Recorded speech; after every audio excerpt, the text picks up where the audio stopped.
This is the Literary License Podcast with your hosts, Vicky Ray, John Wilson, and Keith Shorgo.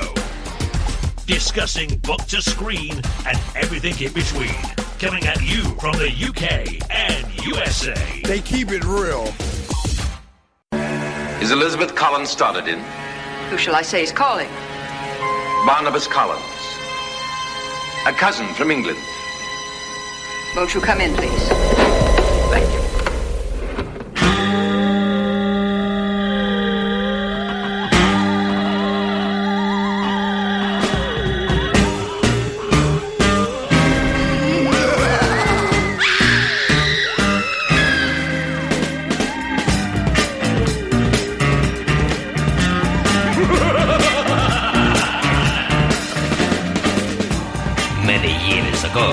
In 1793, an evil woman named Angelique said with glee, "I cast a spell on Barnabas, and what was even worse, she turned him into a vampire. That was his curse." Barnabas, we must confess, we dig your pearly fangs and your mustang vest. Biting people's backs is your foolish desire. Barnabas, your favorite vampire.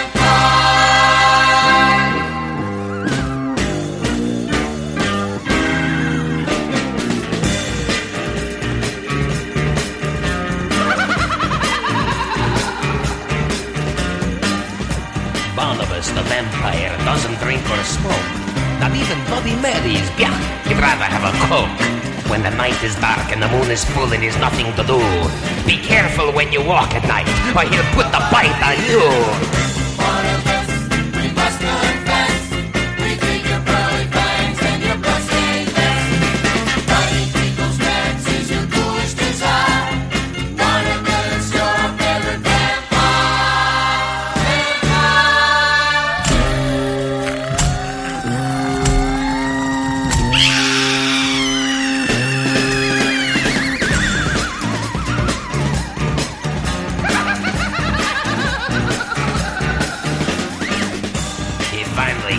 Up as anyone could be. Left a note in blood, said I'm going on TV. Barnabas had flown away to Collinsport in Maine to become the Ed Sullivan of the jugular vein. Barnabas, we must confess, we dig your pearly fangs and your bloodstained vest. Biting people's backs is your ghoulish desire. Barnabas, your favorite vampire. Sing my song, boys and ghouls. We dig your pearly fangs and your bloodstained vest. Biting people's backs is your ghoulish desire. Barnabas, your favorite vampire. Watch me do my thing. Barnabas, we must confess, we dig your pearly fangs and your bloodstained vest. Biting people's Doctor, you're out of your mind. Now prove it. All right. Prove it. I've done a great deal of research on your victims. You have a very destructive cell in your bloodstream. I've isolated it. I've been able to destroy it. I'm convinced that this cell keeps you the way you are. That's right, Barnabas. I can eliminate it. You'll be able to live a perfectly normal life. Hello, welcome to Literary License Podcast, and today we'll be discussing House of Dark Shadows, the 1970 film directed by Dan Curtis, and Trilogy of Terror, the 1975 TV film directed, of course, by Dan Curtis. This is part of our Out of the Mind of Curtis month. So before we get started, let's find out who's with us. So today we have Tom Diamond. Say hello, Tom. Hello, everybody. I am very happy to be here as the Dark Shadows co-host, and hope you guys are doing well. And we also have with us John Wilson, back from a long stint of God knows where the hell he's been. So say hello, John. Hello, I escaped my confines in Vermont. And today, Vicky Ray is back home in good old Wartown, New York, or what we like to call Cracktown, USA. And not here with us today. Unfortunately, she's dealing with seeing her family and spending some quality family time. But she will be with us next week for our Rear Windows episode. We miss you, Vicky. Come back. Yeah. Yeah, same here. I don't miss her because I hear from her about 20 times a day. So yeah. Yeah, I'm getting used to that too. Yes, to know Vicky is to love her. So before we get started, let's find out what everyone's been up to. So, John, what have you been up to since last time we've seen you? I have trying to be reacclimated back into work. You know, when you're on little mini vacays here and there, you tend to move a little bit slower. So, you know, catch up with work and, you know, catching up. I plowed through Stranger Things. Love best season so far of the series. So I have to highly suggest, if you haven't watched any of it, catch up now and watch a new season. It's fantastic. And what about yourself, Tom? What have you been up to? Well, I am going to be actually taking a trip to New York next Sunday for a few days with my fiance to see a friend who is retiring from his job and attend his party. And I've been tinkering here and there with my voiceover business, and I do want to say, in terms of what we're up to, in terms of the Dark Shadows world, that unfortunately we were hit with the very sad news that Denise Nickerson, who played Amy Jennings, Amy Collins in Parallel Time, and Nora Collins in the 1897 segment, Denise passed away a few days ago. It was very unfortunate. She had a stroke a year ago, and things were never the same since. The fans were always with her, and unfortunately, she had a number of medical complications to which she finally succumbed. I have spoken with Jasmine Nickerson, her daughter, and have conveyed our condolences to her.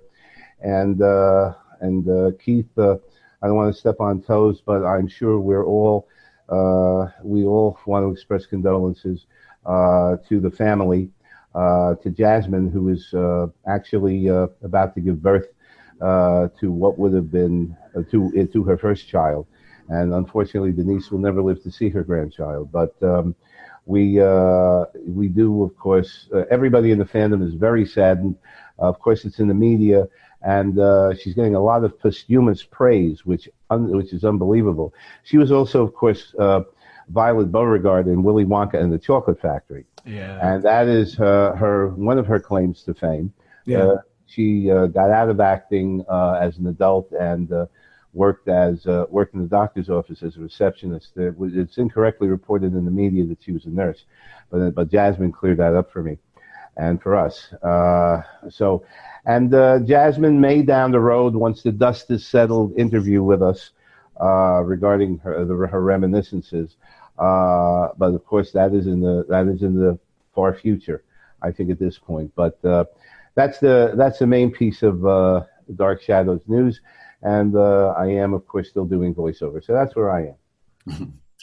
And our condolences and prayers are with the Nickerson family at this time.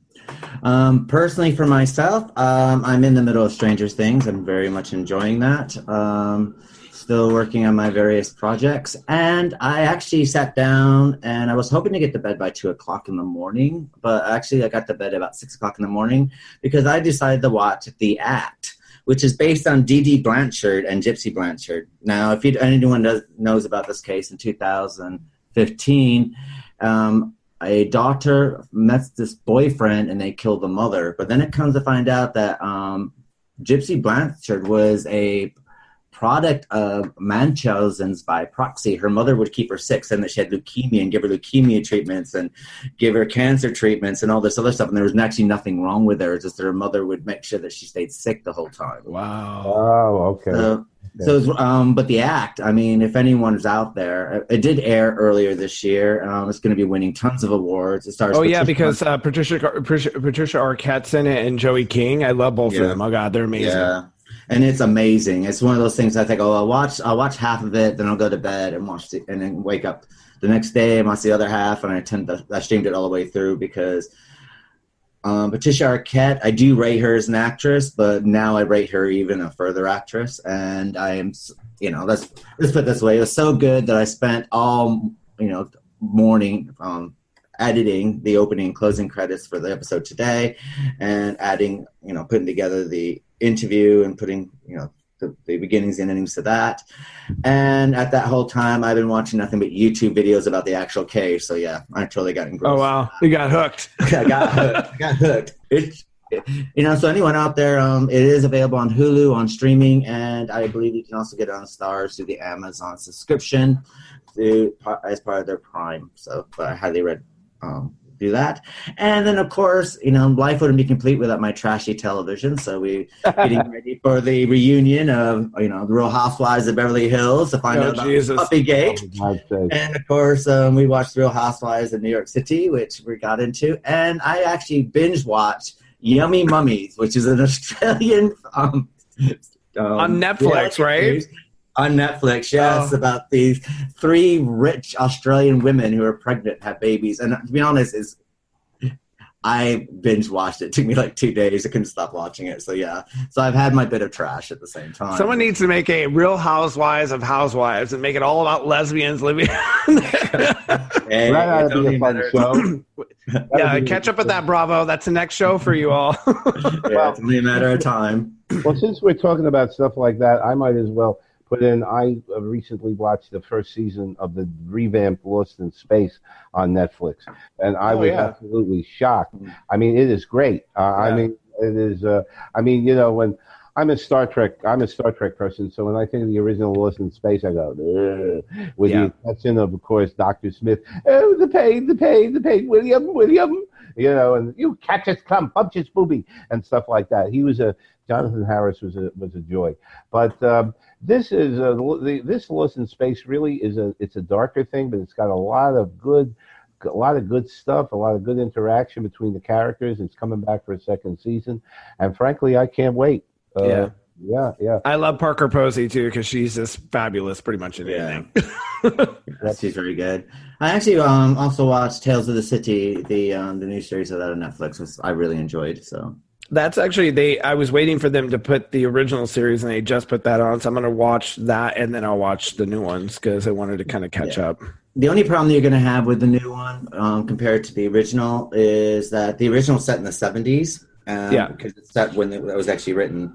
And then, unfortunately, with the new series, they kind of moved it 20 years in advance, so it's set now, but it doesn't really link up because when this original miniseries did happen, it happened in the 90s, late 80s, early 90s. Yeah. And so 20 years from that, but they're doing like 20 years after the books, so it's kind of like it should actually be set in the 80s.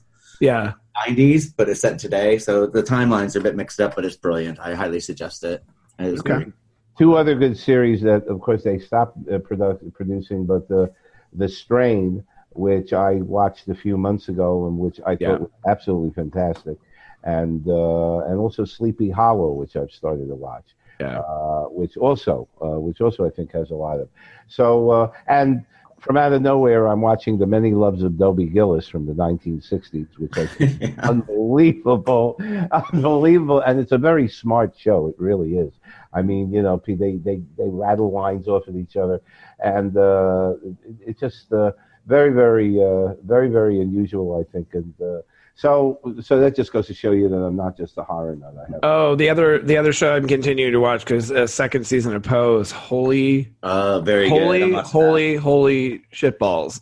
It is just so well written. Like the last episode, I was sitting in my living room, getting ready to go to work, crying, sobbing, going, "This show, it's just destroying me." I was like crying. Was that about Candy? Yes, not to give anything away. Someone online gave it away, and I was like, really? You could have not said something, so I don't want to give anything away, but it was a very well-written episode and just very smart. It's just such a smart show. Yeah, it was very well handled. Yeah, thank you for that. John got me into that, so I've been watching that. And Ink Masters, of course. Ink Masters is back. Yes. Oh. So this actually brings us to a brief history of the House of Dark Shadows. Now, the brief House of Dark Shadows is a 1970 American feature-length horror film, which was directed by Dan Curtis. It was based on his Dark Shadows television series, which, if those people out there who don't know about it, Dark Shadows was a soap opera that ran from 1966 to 1971, hitting its heyday between 1967 to 1969. In this film expansion, the vampire Barnabas Collins, played by Jonathan Frid, searches for a cure for vampirism so he can marry a woman who resembles his long-lost fiancée, Zozette, played by Kathryn Leigh Scott. Now, the filming took place at Lyndhurst Estate in Tarrytown, New York, and additional footage of it was filmed at Sleepy Hollow Cemetery. Curtis would then, of course, follow this film 1 year later with Night of Dark Shadows to mixed reviews, I guess we could call it, which is another expansion of the Shadows franchise, which was dealing with the witch Angelique, which would be played by Laura Parker. So, Tom, what do you have about the making of House of Dark Shadows? Anything to add? Oh, yeah, sure. Well, plenty of things. But one thing that really comes to mind, and it's a true story, but those fans who have actually seen the film will remember the cemetery scene. In this film, Karlen, who's played by Nancy Barrett, Karlen Stoddard, was turned into a vampire in the film, which she never was in the original show.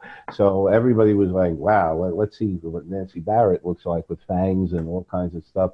And so Barnabas, of course, has an attraction to Karlen purely from I need you standpoint. And so the funeral was held in the funeral in the cemetery scene in the rain, with everybody standing around in the rain.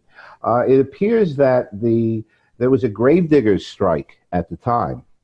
And so because there was a gravedigger's strike, they were actually putting cadavers in one of the buildings that Dan Curtis needed to shoot the scene.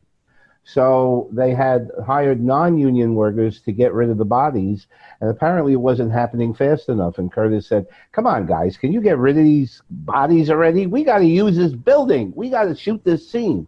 So you can just imagine them trudging all the bodies out of a really macabre set-off, I think. But anyway, and that's one of a number of funny stories. The budget on the film was $750,000, which was twice what Hammer Films used to shoot their Christopher Lee stuff at the time, but it was a fraction of the cost of of stuff like Rosemary's Baby and other horror films at the time that the other major studios shot. For some crazy reason, ABC did not want to sponsor the movie. They had actually suggested to Dan Curtis that he do a complete revamp with a new cast. And Dan Curtis said, no, I want to do the original. And he shopped around. And finally, MGM, of course, who made the movie, Jim Aubrey, had just become president of MGM at the time. And I guess he was a Dark Shadows fan. And he said, well, let's just go with it. The film saved the studio from bankruptcy at that particular time, and it was certainly a big hit. The film was a 5-week shoot at Lyndhurst, and then they also went to, I think, Connecticut to film The Old House and a couple of other mansions. And while this was happening, the series was in what we call parallel time, parallel time 1970. And essentially what they did to Barnabas, so Jonathan could go up there, was to put him to chain him in a coffin for 5 weeks. And Laura Parker and David Selby held down the fort as Quentin Collins and Alexis Angelique at that time, while the rest of the cast could go up and shoot. Fans would somehow came onto the set waiting for Barnabas, and there he is, and stuff like that. So there are a number of, there are other things we can talk about, but I think that gives you a bird's eye view of the film and the logistics involved. And what about yourself, John? Do you have anything to add about the making of House of Dark Shadows?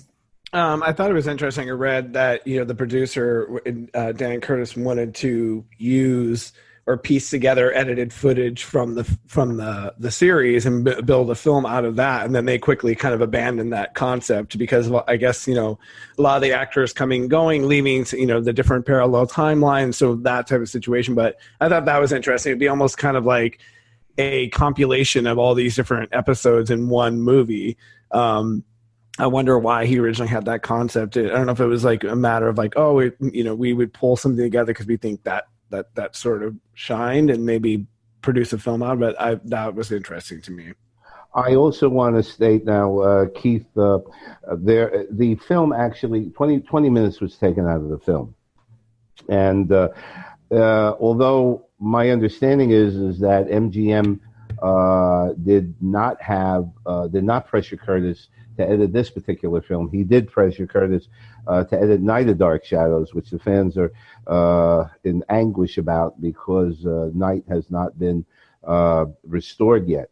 But as a result, there were now the House of Dark Shadows adaptation for the book, which was written by Dan Ross under the pen name of Marilyn Ross, actually has the abbreviated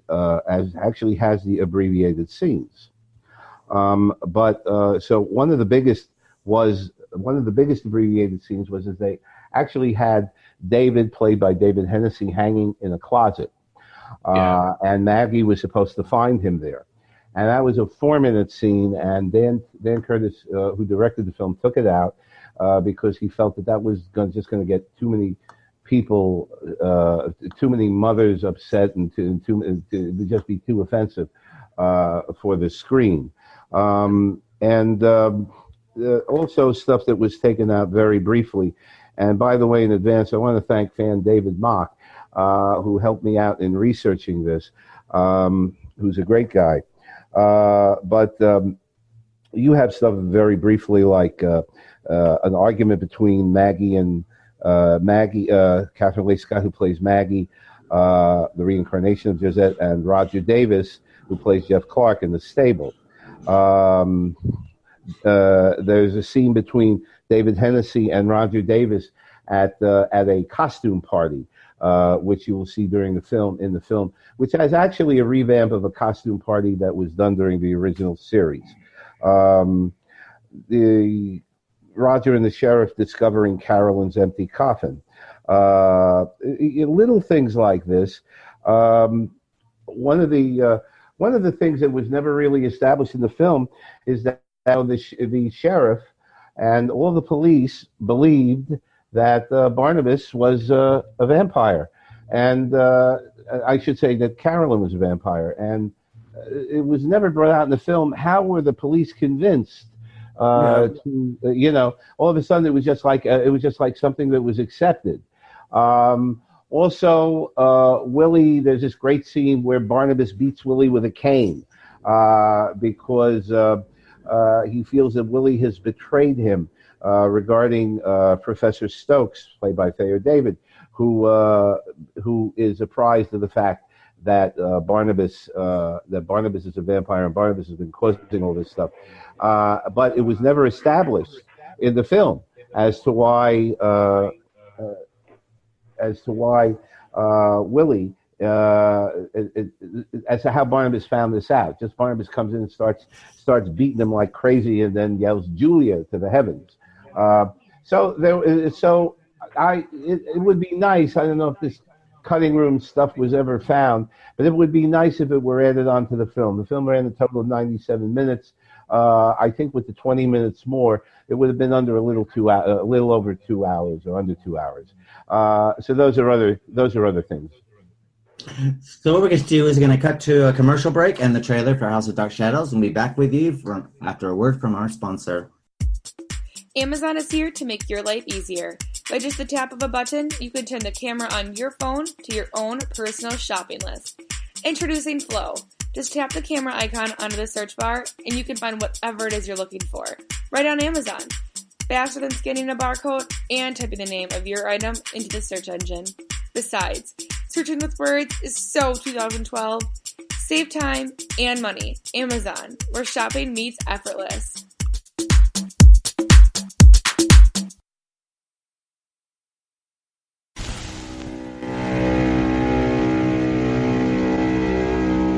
House of Dark Shadows, where death is a way of life.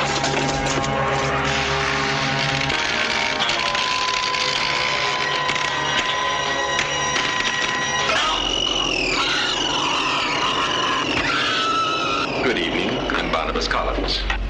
If I didn't see you with my own eyes, I wouldn't believe it.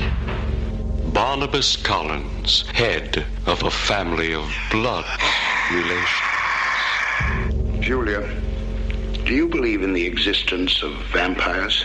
You're not really serious. But he is, Julia.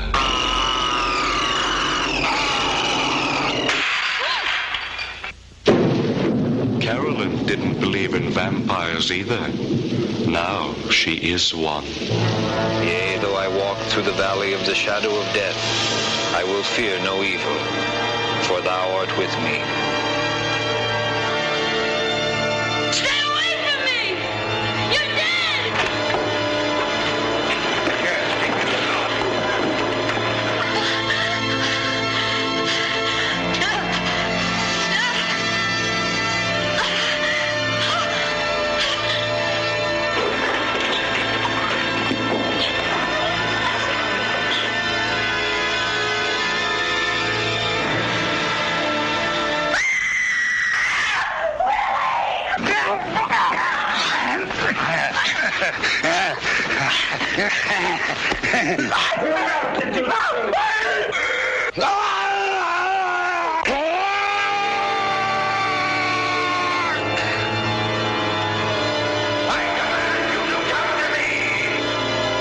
Barnabas Collins, vampire, takes a bride in a bizarre act of unnatural love.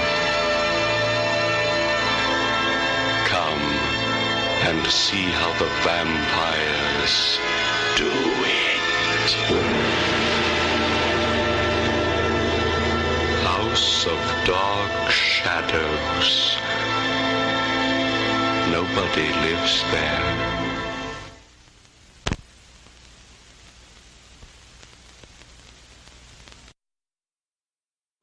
We are one planet. We share one extraordinary home. We are millions of wonders, but we are all one world. If we only get one chance to save our planet, to protect it for the next generation, then we have to take it. This is our chance. This is our fight. For our planet, for our home, for all of us. Join WWF today. Hello, welcome back to the Literary License Podcast, and we're discussing House of Dark Shadows, directed by Dan Curtis in 1970. So, Tom, what are your thoughts about the film House of Dark Shadows?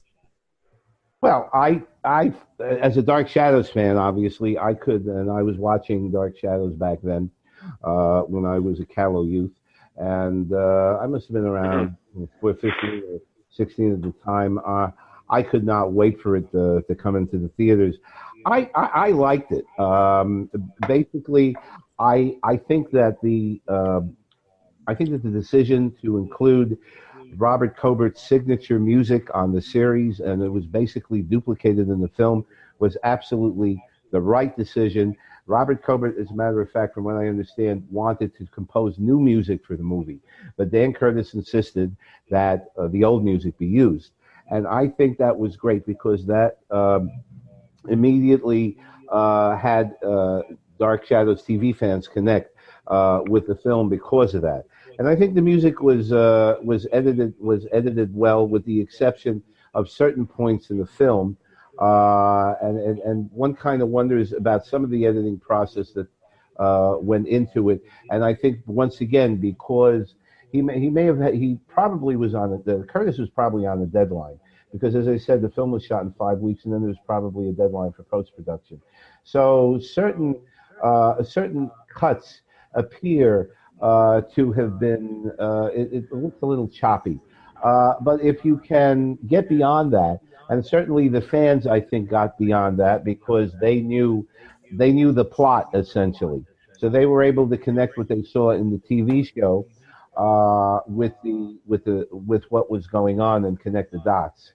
The best scene, I thought, of course, no one liked to have seen Barnabas staked, but he gets it in the movie from Roger Davis, who played Jeff Clark, and I think there was a very operatic ending to that, to the movie, and then of course when you see the bat flying out at the end, you were hoping, well, wow, there's going to be a sequel. And unfortunately, Jonathan did not want to reprise his role in the sequel, but it was talked about that had there been a sequel with Jonathan, it would have comprised the 1795 storyline as to how he became a vampire, and then Laura Parker would have been there as Angelique. So my film was that it was, and it got mixed reviews. A New York Times review couldn't understand it.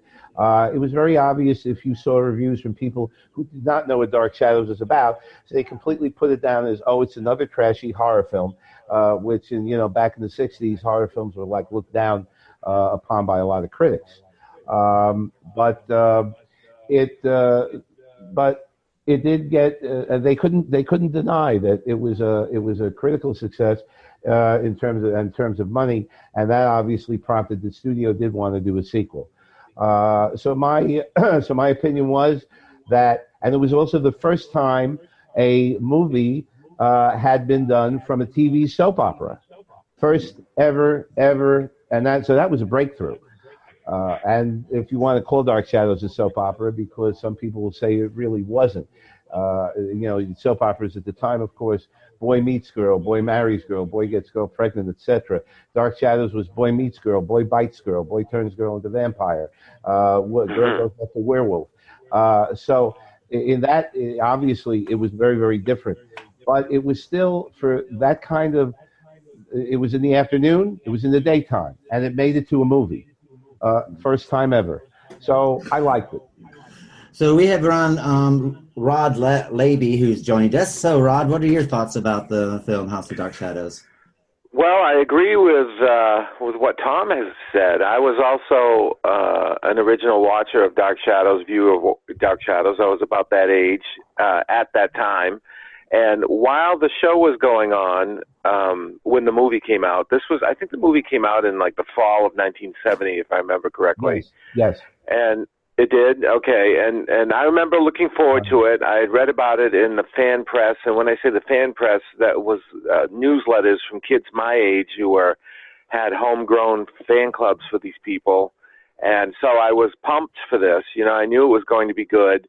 But I think the difference between this movie and, let's say, the Dark Shadows movie made with Johnny Depp is that the majority of the people who probably attended the viewings of the first film were already watchers of the show. Mm-hmm. We didn't need a lot of backstory because we already knew who Barnabas was. We knew who all those characters were, basically, except for Sheriff Patterson, who was now played by Dennis Patrick. Mm-hmm. And but when it came time for Tim Burton's Dark Shadows, nobody knew who that was anymore. The older fans were in the minority, and the newer viewers, I won't call them fans, didn't understand what the hell this was all about. What is this? It's stupid. It doesn't make any sense.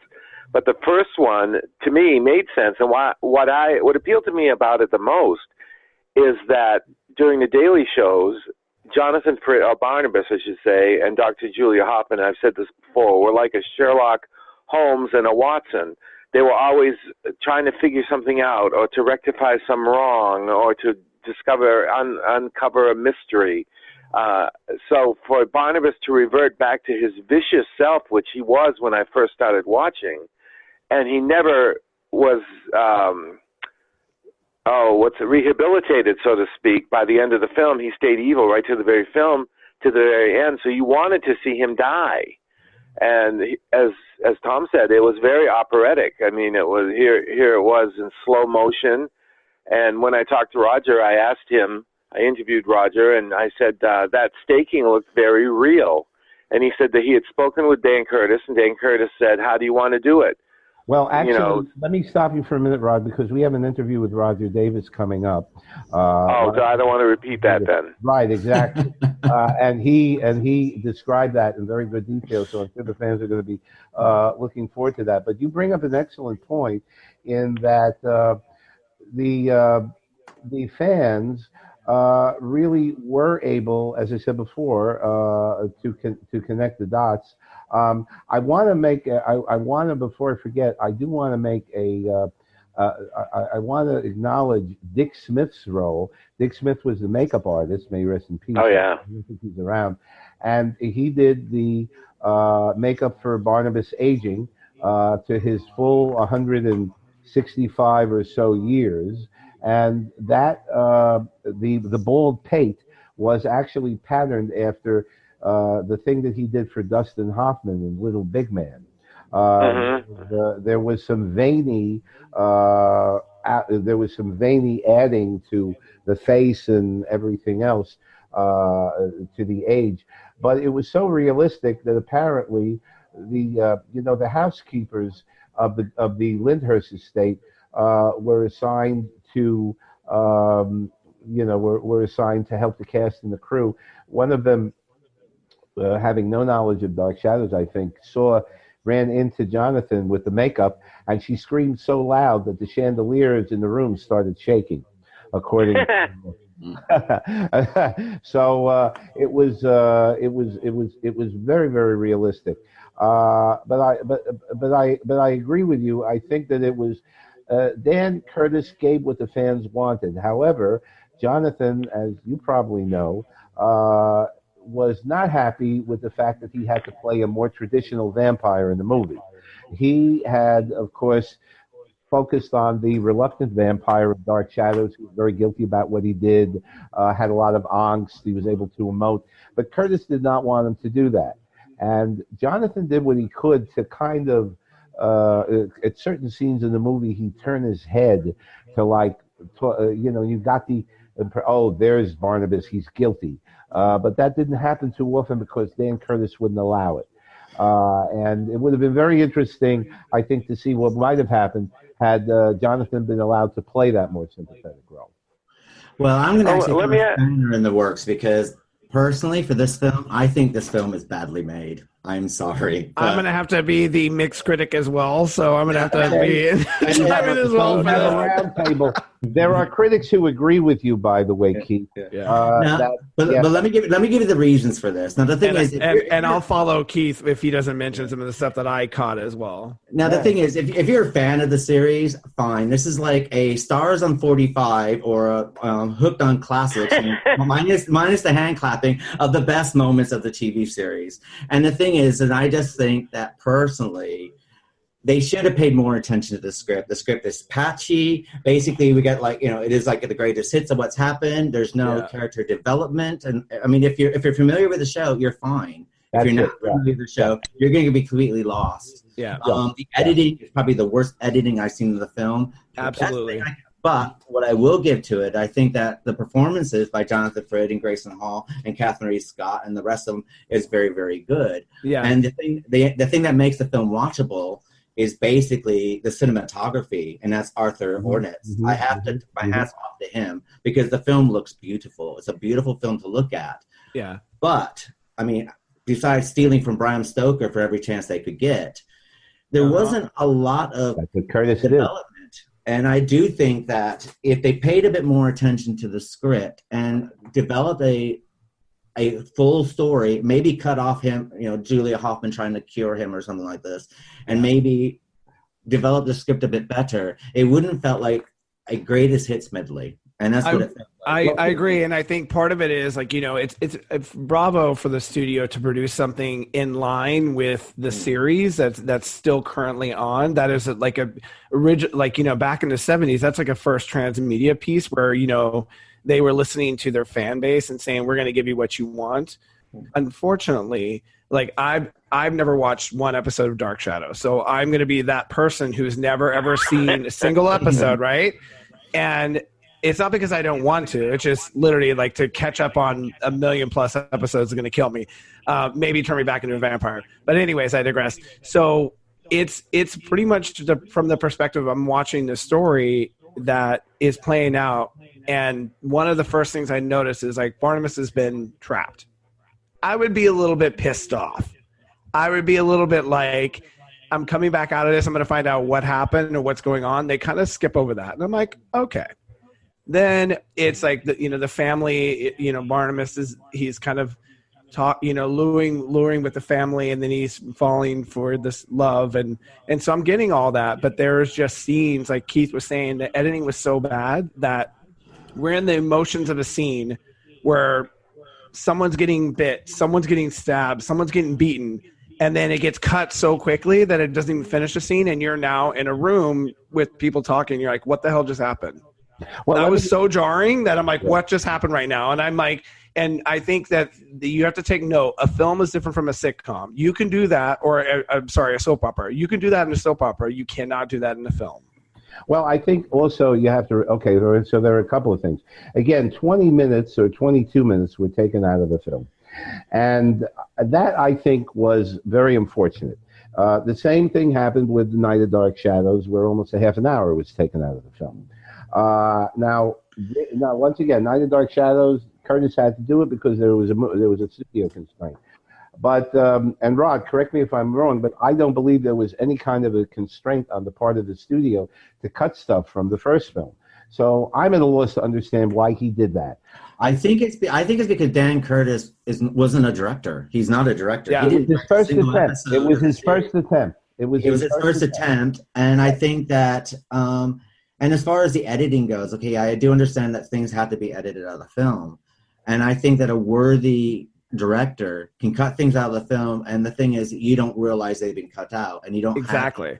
Yeah. And the thing is, we got edits basically where lines are cut off. It'd be like, oh my, and it's like, yeah, exactly. What? Yeah. Well, I was like, what has he done here? And I mean, and we all understand. I mean, Dan Curtis, as far as producing and stuff like this, and we, Vicky and I covered Burnt Offerings, and there's a lot of problems with that film as well. Mm-hmm. So it seemed to me. I mean, even with the title screens, it did. I mean, if you didn't know any better, House of Dark Shadows looks like a TV movie, and Burnt Offerings looks like a TV movie, and they're not the theatrical films. I'm just talking from like the opening titles sequences. But saying that, but we do know things that we do know about Dan Curtis, that he was a bit of a megalomaniac when it came to things, there's long history, and this is no disrespect for him, because him being a megalomaniac is the reason why we got things like Dark Shadows. It's the reason why we got this, the multiple TV adaptations of classic Gothic novels, which he done very, very well with. And also is the reason why we got War and Remembrance and things like this, because of his megalomaniaism. But I think here in House of Dark Shadows, this is where the megalomaniac, unfortunately, keeps him from producing a quality film, because all the elements are there. The script, I think that maybe not using Sam Hall, maybe not so much in the script, and maybe looking at someone who's more familiar writing theatrical films might have helped a little bit here. But I do think that maybe if he listened to reason, if he listens maybe to the editor, and he listens to people who can actually formulate the script, and had some people behind him that would give him more of an understanding, this has the ingredients of being a great film, but it doesn't really deliver on it being a great film. And I think this is probably one of the reasons why Dark Shadows started going in decline, because here we got a story of Barnabas, which is fine, which is a story that happened 2 years ago on a soap opera. And for fans, it's fantastic because you can fill in all the blanks, which is good. And I know it's quite good to see like the grand settings and the grand sceneries and that's what makes this film for the fans. Unfortunately, if you weren't a fan and you watch this film, let's say that you did like the film, and then you go into the series, you're not going to get that, unfortunately, because of the story and the way everything's done. Well, that's why I think it's unfortunate that Curtis did not want to use the reluctant vampire for Jonathan. I think that would have added a great deal of dimension to the film for people who had never watched Dark Shadows before, and therefore were not acquainted with this new concept of this particular type of I'm so guilty about what I did, and that they could identify with more than what Curtis wanted to do. Curtis was very into traditional horror, and everything was an homage to, and he stole from everything, but everything was an homage to that. So he really wanted for it to be more like Bela Lugosi, only added with the blood and with all the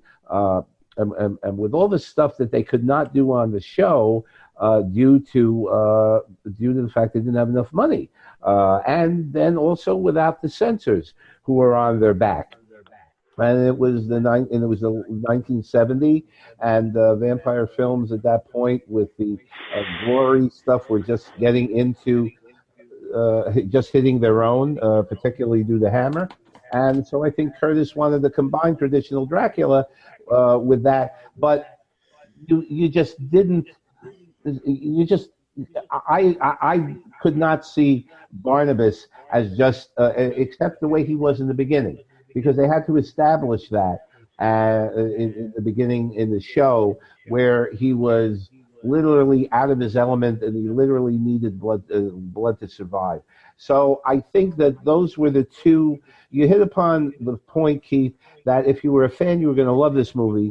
And as I said before, but if you were not a fan, you were going to have a difficult time understanding it. And I think that Frid's, if Frid had been allowed to interpret the role the way he wanted to, I think it would have made a difference. Yeah, I mean, I think his, motivation is a very important, critical thing for a movie and for characters. And I really felt that, Barnabas's character, emotionally wise, for someone who's been alive for 165 years, like that. Yeah. So however long he was alive, I feel like he was a little bit pendulum. Like he would be fine and then not fine and fine and then not fine. And then there was the motivation of he didn't have a motivation until he saw his reincarnated great love. And then there's motivation there. Right. But even then when the doctor, when Julie was trying to cure him, it was one of these things where it's like she had motivation. She clearly was in love with him, or she clearly had feelings for him, and she wanted to help him. And he kind of was like, "Great, I'm gonna let you help me." And then when it sort of fails, he literally kills her. And I'm like, what? I'm like, maybe you need to have a caveat there. If it doesn't work, I'm going to kill you, bitch. Like, literally, it's like she was just like, hey, I'm going to help you because I know there's goodness in you or something. Like, it was just weird to me. Like, again, yeah. Well, not to interrupt you, but if I remember rightly, Tom, you can correct me if you can, if you will. On the original show, when she cured him, that went on for quite a long time, if I remember rightly. And also, when he turned old, when he turned his complete age, that was because he wanted double doses on the show. He wanted it to hurry up. Yeah. But in the movie, she did it to get revenge on him because he didn't love her. And she knew that because he was going to give the music box to Maggie. And when she figured that out, she figured she'd kill him. She couldn't. Yeah, but if I can't have you, nobody will. I don't think it was ever like I did this. Like he just looked at her and she looked at him and he got it on the look. So there wasn't like I can't. Well, she was packing. That helped. No, but I mean, if I can't have you, no one can. Like, I mean, that would have been like, oh shit, kill her. And there's also yet another edited scene out of the film concerned the fact that when Julia and Barnabas were talking and they started to develop this friendship with each other. And again, that's a scene I would have liked to have seen in the show that is much more fleshed out, where Julia is the sacrificial lamb in the original show to the love that she has for Barnabas. It points to the fact that Julia has a low self-esteem, but Julia in the original show is not an evil character. In the movie, they made a vengeful woman scorned character out of her, and that may very well. But once again, if that edited scene had been in, we might have had more of an insight into what. I think where they basically went wrong is that maybe they should have just used the 1790 storyline and used that as the film basis, because what you had at that time is that you had a pure, simple story. And basically it's like the Collins family moves to Maine. You have the unquiet love at Angelique. You have the curse and his undying love for Josette. And then they kind of die one by one. It would have been beautiful. Until Barnabas gets buried. But I do think that the reason why they probably picked this basically is that, Hammer was at the height of horror at the moment. And they think we emulate this, then we'll put it into a modern setting and this will be great. But, as I said before, this film could have been great we'd have to slice through a lot of this not obsolete storylines that you don't really need. Yeah. You have the Fair doing his George Saunders doing Van Hassling thing going on at the moment. You have, yeah. And which is fine. You have the multiple storylines. I mean, Don Briscoe, though he's very sexy in his Mike Brady pajamas. Yeah. But all these stories, because the cast is so large, and I understand what they're doing. Is they're going, this is for the Dark Shadows fans, going to throw all our characters in here. We're going to put them in, yeah. And put in characters in bit roles, like Jerry Lacey as the minister at the funeral. And I think they had Chris Pennock actually as one of the pallbearers. And Michael Stroker was carrying the coffin. Michael Stroker being Aristide, Chris Pennock being Jevons, et cetera, et cetera. So and of course, they all wanted to give these people, put them in the film, give them a little money, and in the meantime, the characters can see, the fans can see who they are. One of the things I laughed too is, when who's the one that dies and comes back as a vampire, the stalker. I call her the stalker because, quite literally, she's like, "I love you. Why won't you love me?" But when she dies, right, and then they have the whole funeral, and then she comes back, and then it's like, and we're gonna have another funeral again. It's like, what the hell? There's another scene, her going after David in the pool scene. The little kid. Now, the idea of a woman. That was a great scene, by the way. I did like that. Yeah, that scene was actually good. That was well done. Which Curtis cut because she was actually going to bare her fangs and attack him, and then Curtis cut that part out. But that reminds me of the Hammer Vampire Circus, which came along. I think it was a couple of years later, where they actually have the vampires biting kids. And they actually went forward with that. But there were, another thing, this thing of Barnabas being chained in the coffin, never really explained in the movie. Yeah. And again, you had to be a fan to understand that there was a whole wonderful plot line about the fact that, and Barnabas does in the movie say, my father chained me. It was like a sentence. But you don't have no idea, if you're not a fan, as to the whole pathos between Joshua Collins, played by Louis Edmonds, and Barnabas as the son, because in the show they always had father-son problems. But then Joshua has to deal with the fact that his son is now a vampire, and he has to destroy him. But he's not somebody who wants to kill his own son, but he feels that as the head of the family, he's got to do something like this. And then finally, the chaining happens. And a cross on the inside of the coffin. Well, yeah. I think I would be a little bit more pissed that I was chained up for however long. I don't know how many years he was in that coffin, but I would come out a little raging. I'm just saying, I would not be a happy man person. But that's you. But you have to understand the character of Jonathan, who was Barnabas in the original show, was basically in 1795. He was spoiled. He was going into his father's business, but he didn't really have that much of the way of the world.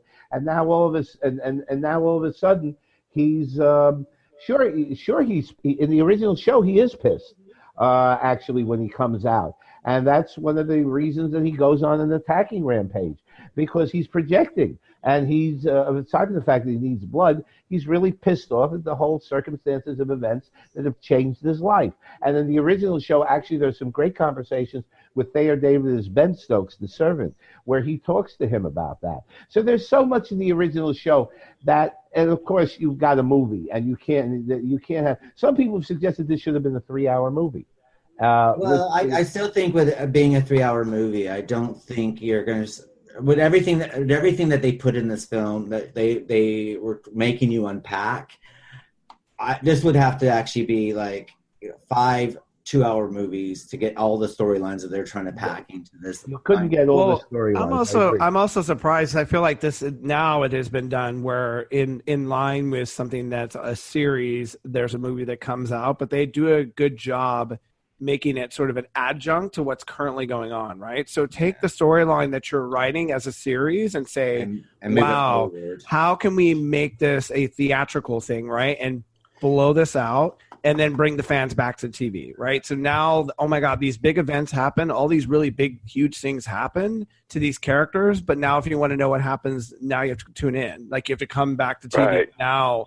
Like that's where the mistake is. And I think it's like you're trying to retell something, but you're not really retelling something. You're kind of like taking moments of times throughout in a series and like tying it all together and throwing it all together and hodgepodging it. And that's going to, from a fan's perspective, I'd be a little bit pissed because that would be like me watching Harry Potter, for example, and then just dumping everything into one movie and being like, what? Like, no, like this doesn't make sense. Like certain things are here and certain things are there. And it's like, it's again, to me, I think it wasn't confusing. The story was very simple in my mind. It was just that I didn't believe the motivation of a lot of the characters. The only one I really believed the motivation for was Julia. Like, I mean, her motivation was clear, very clear.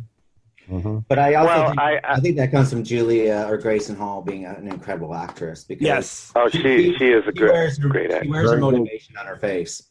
You know, remember, she was an Oscar nominee for her performance in Night of the Iguana in 1964. This was someone who had she had a good film background. She had a good stage background. On TV, it was felt that at certain times her performance was over the top because she wasn't used to that medium. But there is no doubt, give her credit for what it's due. On stage and on screen, she was excellent, especially as epitomized in the House of Dark Shadows film. Well, I'd say next to Jonathan Frid, she's probably the most popular performer on the show, wouldn't you say? Yes, absolutely. Yes. I mean, definitely. Well, I don't know about the most. You mean on the movie or in the show?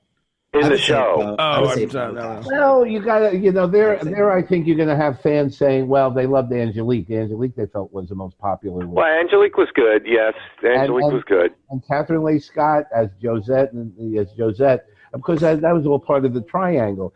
But Julia was special on the show because Julia had the unrequited love affair with him, and I think a lot of adolescents who were watching the show at the time identified with that. In addition to the Barnabas thing of I'm in a place and I don't know where I am and how am I going to survive in this kind of thing. Does anyone know? I mean, I know that Rod and Tom, you both have done quite a bit of research into this film. Do we know why every time they showed Joan Bennett, they Vaseline the lens and showed her in soft focus? I mean, it was like watching I agree. I was like, what is going on here? Someone either got a really infatuation here and like, They were like Vaseline skin. The thing is that she was still very beautiful. I mean, she would go on to do Suspiria that we did cover this year. Maybe it was in her contract. And it was very beautiful in that, and it's like she's not soft focused at all. And here she's like, every time they showed her, she was like soft focus. It was like, but it did remind me of Lucille Ball in Maine because have you ever seen Lucille Maine? And every time you saw Lucille Ball, she'd be like soft focus. You're like, what? And it was kind of a bit jarring. It's just like, okay, why? Well, the other thing with I don't think they did enough with the Joan Bennett character in the movie. I think they could have fleshed that out a little more because after a while she's just sitting in the room saying nothing as a result of all this stuff, and she became catatonic. And I mean, now in the show, she went through periods where, because she was under a special contract and she got a lot of good vacations, so they killed her. So they put her character in a coffin. She was dead when in fact she was alive, and so they put her character in a coffin at one point while she went on her Europe vacations. But I don't think that they, again, they had, the central focus, of course, was Frid and Kathryn Leigh Scott, and they made Roger Davis the protagonist, which in the interview with him you'll see. But they could have done a little more with her. But then again, this is Monday morning quarterbacking. I do think. Well, she does come in after she's catatonic. When Maggie is bitten by the older Barnabas, Maggie screams and she comes in. That's true. Yeah. Elizabeth, and she screams. That's the last time you see her. But I do agree with Keith, and as I've been thinking about it, and I don't know why I never thought about this before, it would actually have worked better if it started in 1795, went through the entire history or story of Barnabas, and then it ends in the present day with Willie trying to unchain the coffin, because by now everybody knows what's in that coffin And then you could why have it's chained. And then you could have had a sequel. But once again, then you could have a sequel that could be this one, House of Dark Shadows. But again, Frid did not want to do a second movie. Maybe it was because of the way it was handled. I personally think, okay, 3-hour movie, that is a lot for people who are not fans to see. The fans would have loved it. But I think that something where you could have gone into the 1795 at first, and then after the first hour and a half, then take an intermission, and then have the present day thing, and then have it end the way it ended. That would have to be honest, the best part of the Barnabas storyline anyway is that, okay, when Barnabas first appears in the soap opera, okay, it is interesting, it's fine, it's good, but the series really comes alive when it goes back in time. And then the origin story of Barnabas is a lot more exciting. It has all the emotion, it has lots of heart, it has a lot of horror. You have the whole gothic thing tying in with everything together, and you have good relationships. And the thing is, if they did start at 1797, you could tell that story in 92 minutes, really, because and without actually cutting out anything. Okay. Here, I think, because it's set in modern time, and because we are dealing with writers who are scrambling, trying to figure out where they're going to go with this Barnabas character, which, being on Serial, I mean, that's what they did, sort of thing. They're producing, 5 shows a week, 25 minutes a pop, and basically, and they're writing, and making sure that the story is moving forward, but at the same time, throwing as many things at it, because they know if it doesn't work, they can always switch to storylines or drop storylines altogether, which when we do cover Dark Shadows, the TV series, we'll actually realize how many storylines actually get dropped when we get to that. Well, again, remember also that the show was still going on at that time, and they had a logistical nightmare in terms of getting cast members up there while they were still having, where they were still shooting the regular show during the day. That's why they kept Lara Parker, who was, I always have to remember to pronounce her name Laura. My Brooklyn accent gives me Lara, but it's really that. And she was an integral part of the parallel time storyline. And Selby too. Well, Selby also, but Selby, they did not need Selby for the 1795 plot. But they would have needed Lara Parker for the 1795 plot. And they couldn't spare her. Because, well, to be honest, they actually probably could have spared her. If they went to the 1795 thing, first of all, you can cut out the whole Victoria Winters storyline that would have appeared, so you can cut that out. Yes. Because no one's going back in time. And that was, some of the storylines. And the thing is that you probably could, yes, you might need Laura, or, sort of thing. But the thing is, if with a little bit of planning, you could always bring Diane Millay back, and she can do another Phoenix storyline or whatever, or make her character a little bit more. That's possible. I don't know what the situation was. There's a lot of things.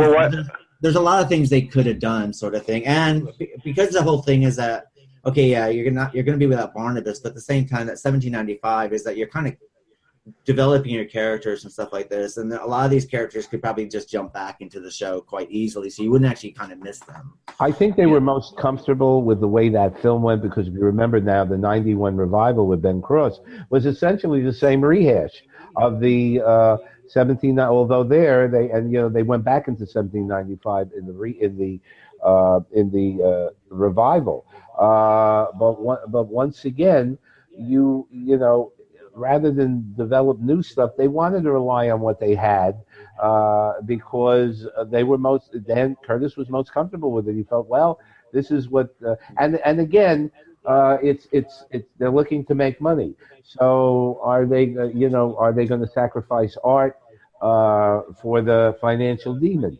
And that may have been a factor as well.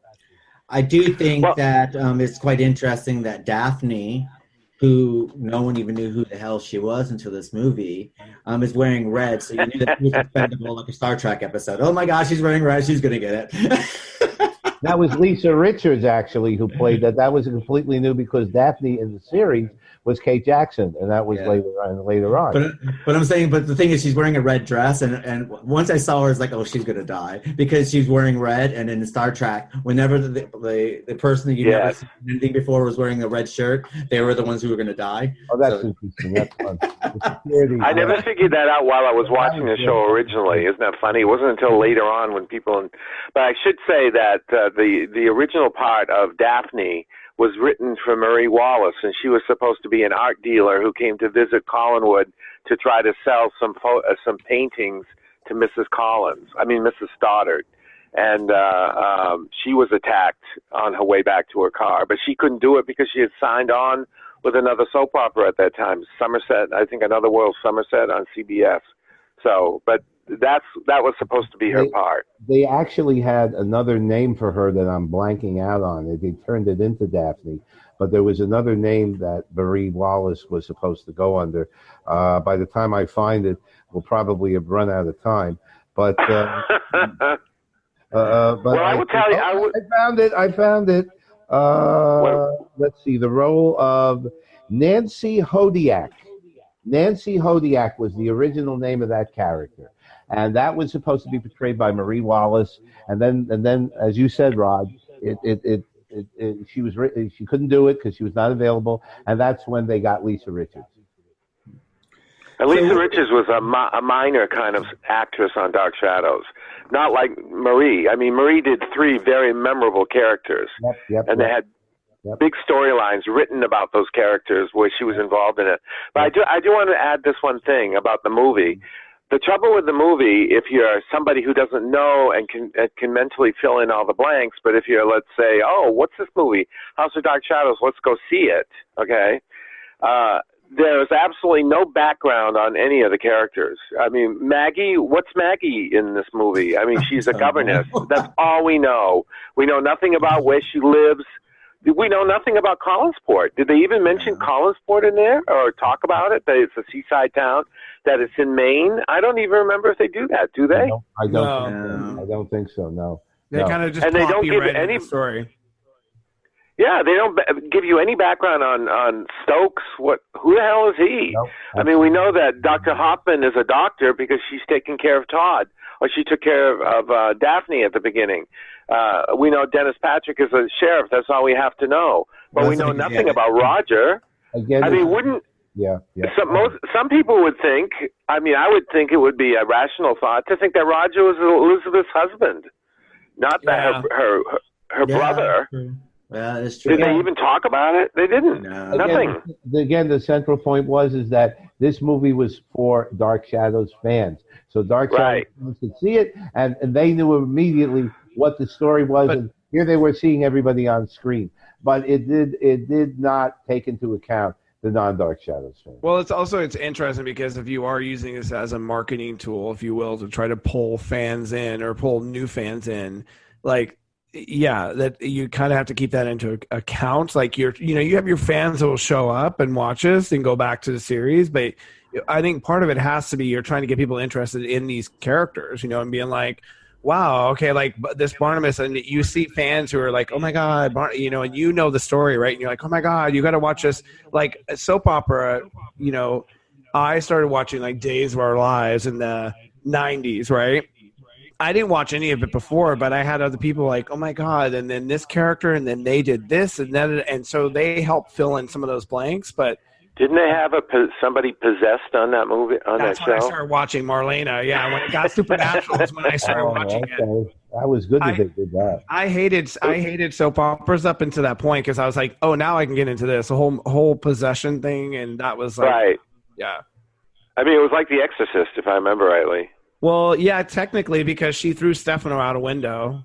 So it was like, what? And like he was the one who was obsessed with her, and he wanted to take her, and so she was like, "Oh, untie me," and he unties her, and then she's like, "And now you're dead." She heaves him out the window.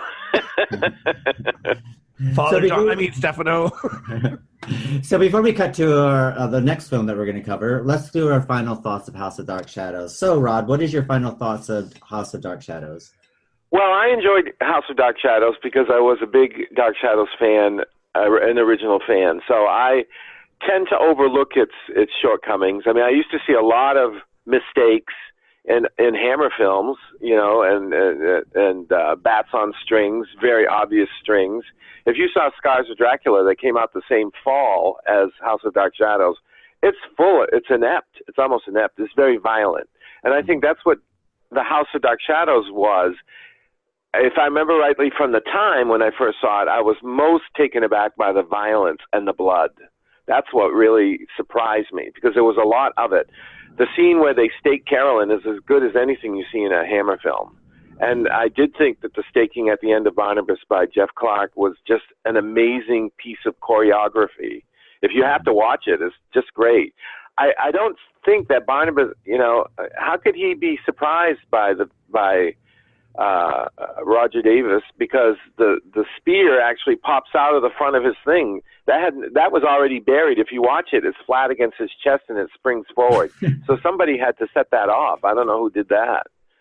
So I love it. I watch it every year. I don't like Night of Dark Shadows at all, which I also saw at the cinema. I don't like that. I don't like the music score, which I think is terrible. And that's by Robert Cobbert. And what about yourself, Tom? What are your final thoughts? I'm going to preface this by responding. Rod talked about the staking of Karlen, and once again, now this is something that nobody could have anticipated, but in actuality, Thayer David, in Dan Curtis's opinion, was not staking her hard enough. So there was take after take of Thayer David staking Karlen, and no, that's not hard enough, and so. Harder, stake it harder, give it to her. But didn't that require her washing her gown all the time? I mean, there was blood every single time. I have no idea. My God, anyway, so finally, he did editing, which turned out to be real sloppy, but you never see the stake hitting Karlen and the blood gushing out. No, you don't. In the Hammer film. In a Hammer film, you always had that kind of thing, but that was because Curtis felt that he wasn't giving her enough of the business, and so he took the best scene he could and edited it to fudge the rest. But in answer to your question, I felt that I liked it because I was a fan, and I was able to once again to just put everything together. I think the points brought up here are well taken. If you weren't a fan, it was going to be a lot harder to get into it. I was not approaching it from that perspective.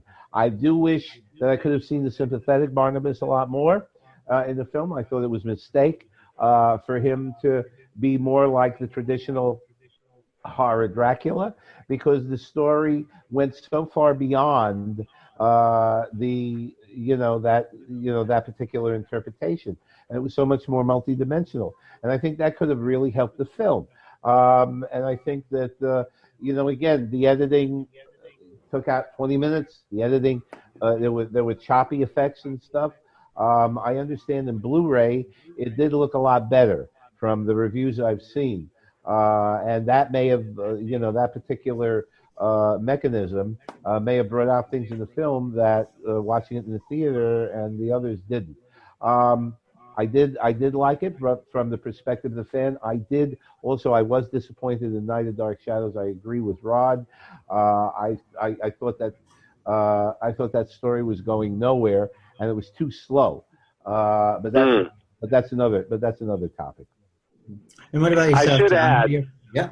Well, I just wanted to add this. Just take a few seconds. Tom, when you mentioned that Vampire Circus was an innovator because it had children that were vampirized, if you think back to Horror of Dracula and even the Dracula book, the Lucy character is vampirizing children, That's a good point, but they didn't explicitly show the bite scene until they didn't. Purpose. And so that is the difference there. But yes, going back to the Bram Stoker novel, sure, Lucy went after little kids and took them into the park, and you got that, and it was a psychological. Oh my God, she's vampirized. Yeah, it was like, oh God, children. I mean, exactly. And in Horror of Dracula, there's a scene where Lucy is discovered, kind of luring a kid down to where her tomb is. Right, but once and again, Peter Cushing walks in. But once again, I will say this. I'm so glad that there was not a scene in House of Dark Shadows where Van Helsing or whoever plays the character takes a cross and puts it on the forehead of the vampire. That's been done and it leaves a burn. That's been done so many times, it's not funny. Yeah. Well, And they do it in Horror Dracula. They do it in Salem's Lot on the miniseries that was shown on TV. So what about yourself, John? What are your final thoughts? I would just say note to producers, directors, editors, television producing is very different from movie producing. So this movie, I think it fails in a lot of ways in the sense from the editing perspective, but thankfully from the acting perspective, that's the saving grace of the story. And from my perspective, again, as a newbie to the Dark Shadow series, I fell in love with the characters. I fell in love with certain characters in the story. I wanted to know more, and I wish, like particularly Barnabas, who is a big character, that his character had a strong motivational pull throughout the film, and then that it was either a gradual build or something to that effect. But I think again, it was just for me watching it was very jarring when you're in a moment where someone's getting bitten and then it's like mid-line and all of a sudden it cuts out and you're all of a sudden in a room and you're watching two people have a conversation like, what the hell just happened? Oh wait, I'm in a soap opera. And now if I keep that in my mind, I'm like, yeah, that happens in a soap opera where someone's holding a gun. I'm going to shoot you. I swear to God, I'm going to shoot. And then it just cuts out. And then you see these two people having dinner together. And I love you. I love you too, honey. I do. I really love you.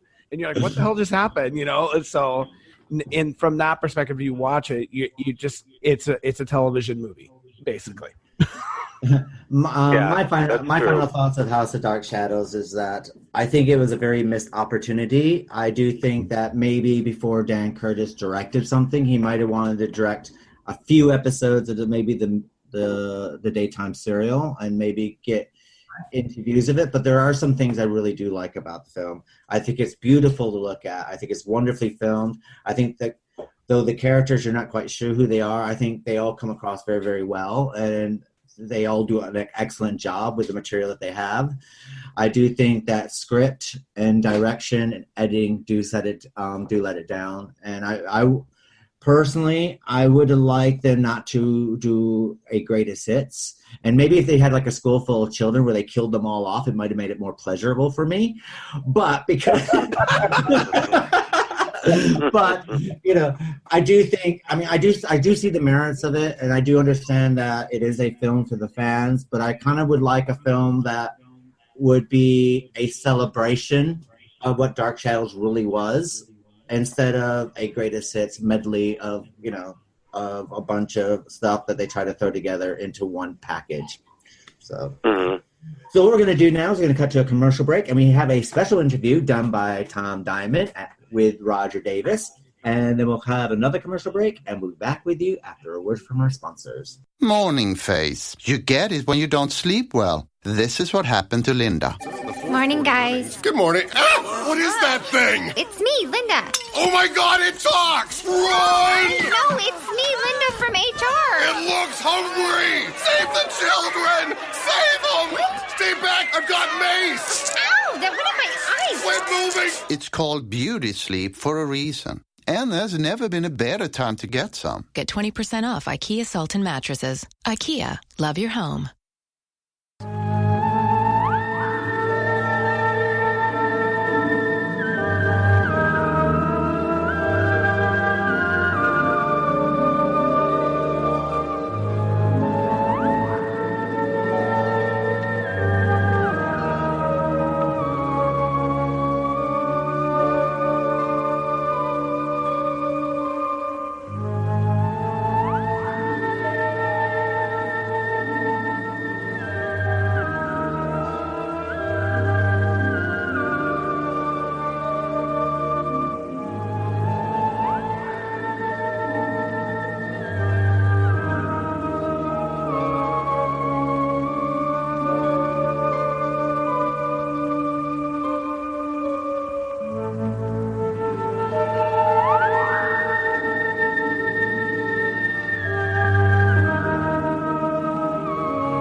Hello, everybody.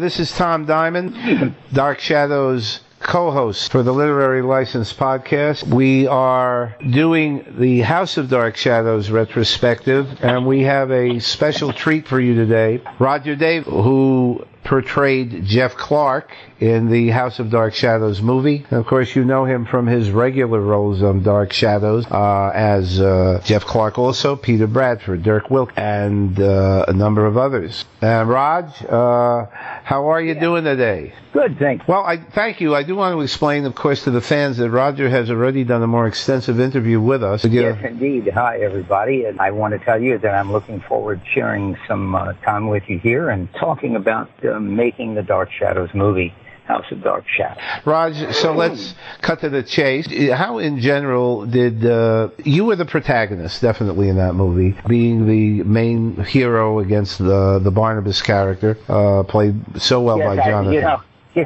I'm not so sure that that's such a good thing, because remember, everyone was coming to see Barnabas, and this was a very serious vampire movie and a very good one. But in fact, I had an obligation to protect everybody and do the right thing, which was to do away with Barnabas. I know that before we get, you had a little story to tell about that, but before we get to that, I'm actually interested in and I think the fans are. Do you remember any bloopers during that movie that you could perhaps share with us? You know, some of one of the things that fans love about Dark Shadows is when you can see the mics, the booms, and you run over the gravestones and stuff like that. Now, obviously, the Dark Shadows movie was edited to cut that out, but do you recall any bloopers off the top of your head that you'd like to share with us that ended up on the cutting room floor? Well, now let me think for a minute about that one, okay? Mm-hmm. I'm gonna take my jacket off. I'm driving along here in my car, and I'm going to awfully hot in Los Angeles today, I'd say. And this is the kind of trooper that he is, everybody. I've said that before. But he's doing this interview with us from his car, and so it's not like he's not in the most comfortable place at the moment. But he wanted to make time for us. Bloopers and Dark Shadows in the movie. Yep. Well, let me say this. I've got to explain something. When you're doing a movie, everything's more planned out. You're on location. We weren't in sets that were going to collapse on us. Everything. When we were in on the 53rd Street studio, everything was in one big space. So we might have 5 sets. We would move from one set to the other, and the cameras, the same cameras that were working in one room would be the cameras that were in the next room. And it was really complicated. But when you're on location, and we were up at the Jay Gould estate, Jay Gould was a railroad robber baron who became enormously wealthy and had this wonderful, wonderful Gothic house right on the river. And he used to pull his yacht up to the back of his house where he had a dock and go down to Wall Street. Can you imagine? In his own yacht. Wow. And so we were there shooting, and it was really an experience. It was so much fun and so great to be out and away from the studio and in real sets, because you walked into this house and it was lit. Everything we ever wanted for Dark Shadows was in this house and the grounds of this house. Then we did go to a couple of other houses that were very nearby, and one of those houses burned down. I think all the fans know this. Mm-hmm.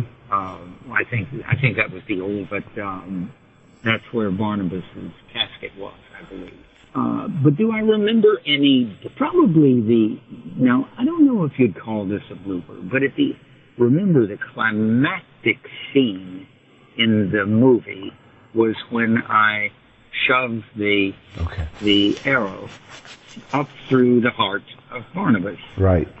And this is rigged so that the arrow is going to, when I hit, that triggered a mechanism around in his back. When I shoved that, then the arrow would come out the front. Mm-hmm. Okay? Now, I say come out the front, but it all happened so quickly. It was on a spring, and it was triggered with a whole bunch of these bladders filled with this red substance, fake blood, that, right, as actors we're all used to, and it always had a peculiar, and it had kind of a sweet smell and kind of a sweet taste, so that you see actors sometimes they're sort of licking the blood around their mouths, because that fake blood actually tasted pretty good. So that very last moment where I had to really, I didn't know how hard to hit him, but Dan Curtis took me aside the scene, and he said, when you shove your fist into Barnabas's back or your hand, I want you to shove it as hard as you can shove it. I want you to lift him up if you possibly can. And I said, well, I don't know if I can do that, but I'm going to try. And if you remember the scene, it looks like he lifted up about a foot off the floor, which in truth, I'm going to tell you he did, okay? I shoved him so hard from the backside, not anything that would hurt anybody or anything like that, but it was a shock to him, and Jonathan was an actor who wanted to know what was coming, okay? He wasn't an actor about surprises. He wasn't really improvised. Right. He was a prepared actor. He was a Canadian, serious Shakespearean actor. Correct. And it was important to him to have things go the way they were supposed to go, okay? Not anything that was haphazard. Okay. We'll use the circumstances, Mike. He was the opposite of the kind of actor I was, which was going to do, I knew where and what and how. But I loved the idea of magical things happening accidentally, things that kind of caught you. I remember once in a scene with Victoria Winters, and she said something about an airplane. And I was, of course, I didn't know. I'm in the 18th century. I don't know what an airplane is. And it was a very funny moment with us. And she says, airplane? What? And she goes, oh. And she started laughing, really naturally laughing, and said, oh, it's, well, it doesn't matter. And, it was just a nice moment. It was very natural. And, but Jonathan was not expecting what was coming. So Dan said, hit him with all you've got, and I hit him with all I had, but it wasn't, I don't mean, took my fist and punched him in the back. I just pushed as hard as I could, and then it said push him up. I wanted to go up because that's the way the arrow is set to fly out of it. Now, he wasn't telling Barnabas any of this, okay? Right. Because Jonathan had 1,000,001 things to think about at that particular point. And I understood the way he worked. So, when I did it, I would also. You saw the results. Yep. Because if you've seen the movie, you've seen the results. Yep. Okay. I push him in the back. He goes up about a foot. The arrow flies up out of him. Blood is spurting everywhere. And it, now what you heard in the background, I'm in downtown LA on my way back out to Malibu, and that was just a gunshot. Oh my God! No big deal. I'm hiding behind the pump at the gas station. This is reality. Now, reality. Stay here, insert your card, move rapidly. I do it, and the scene is perfect. One take. We literally did that in one take. Dan is he's ecstatic, okay? Wow, that's great, that's perfect. He blew you a kiss, I understand. Dan Curtis. No. It was a double whammy. He put both of his hands together on his lips and went, wah! Wow. You know? Well, he liked it. And, he liked it. He really liked it. Yep. And now, Jonathan turns around and says, he's dead serious. And he looks at me, and he says, and very rarely did he ever curse, okay? Mm-hmm. Very rarely, okay? And he said, why did you push me so goddamn hard? I said, Jonathan, I'm sorry. Dan told me to do this, told me, go jump on Dan. Well, he did. He went straight to Dan. Oh, he did? Said, he unloaded on Dan, but he did that many times. I mean, there were many. Jonathan was a very, very serious actor. Yeah. He was a good actor. Yeah. And he held Dark Shadows in the palm of his hand. That's right. And he was mesmerizing, and he was great fun to watch. And even when he, looked at the camera, didn't know his lines, hesitated, said the wrong thing, he could say, I don't think you should not go there. I don't think you should go there. I think you should go there. Part of what made Dark Shadows wonderful. It certainly... Everybody loved. Well, at least Jonathan wasn't just mad at you. He was also mad at Dan. And he... he was just surprised. When he turned around, I said... I did, of course, say, Jonathan, it worked like a charm. And he goes, I know, okay. But you still did, I just did what Dan told me to do. Sure. Okay. He went straight to Dan. No ifs, ands, or buts. He went right over to him and sure exactly what he said, and sure he unloaded a good bit of surprise. But Sure. I have to tell you, when you saw that scene, I mean, Jonathan, there is no way Jonathan didn't love that scene. Well, I'm sure he did. I think the only thing, though, I do recall reading that he was not happy that his voice boomed. They had that reverb effect when he said, Clark, and Clark, and then that reverberation. Actually, we didn't hear that reverb. That was added later. But I will tell you that he didn't need it. Yep. I'm here to tell you that his voice reverb, it just didn't do claw, claw, claw, claw, claw, claw, claw, that kind of thing. Yeah. But it wonderful. It was just wonderful.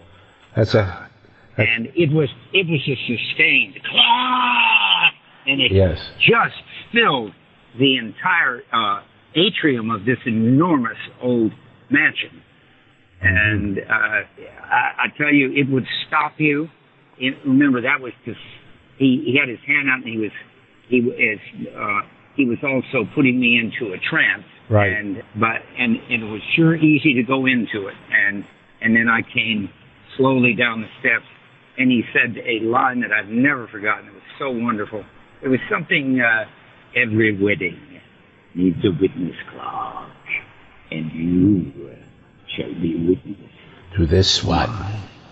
I think it was, you shall be witness to my wedding. No, it was, and you so shall wonderful. and you shall be witness to this one.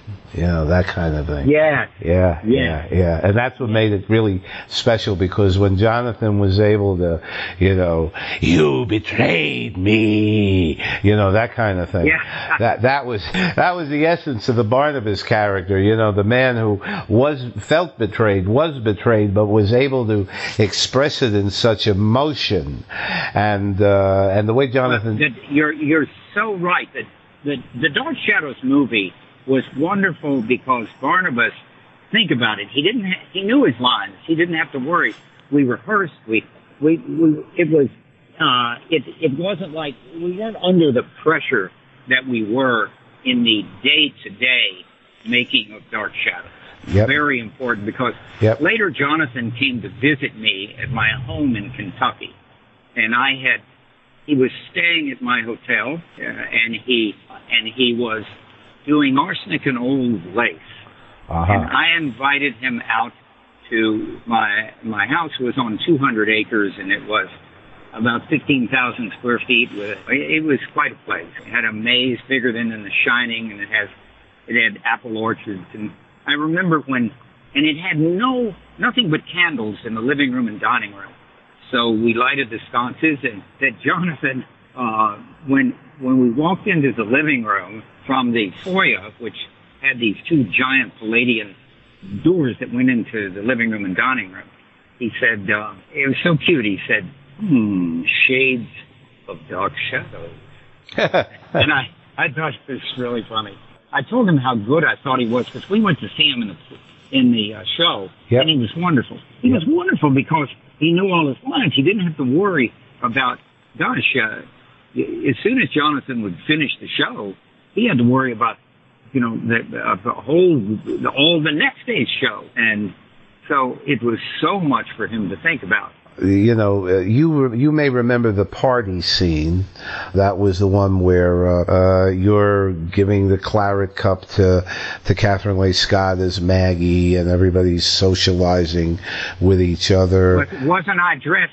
Yes. Dressed in like George Washington. Yes, costume? exactly. It was a costume with, party. Gold epithets and yeah, I remember we stood around for hours waiting for that scene to the lighting and everything to be ready.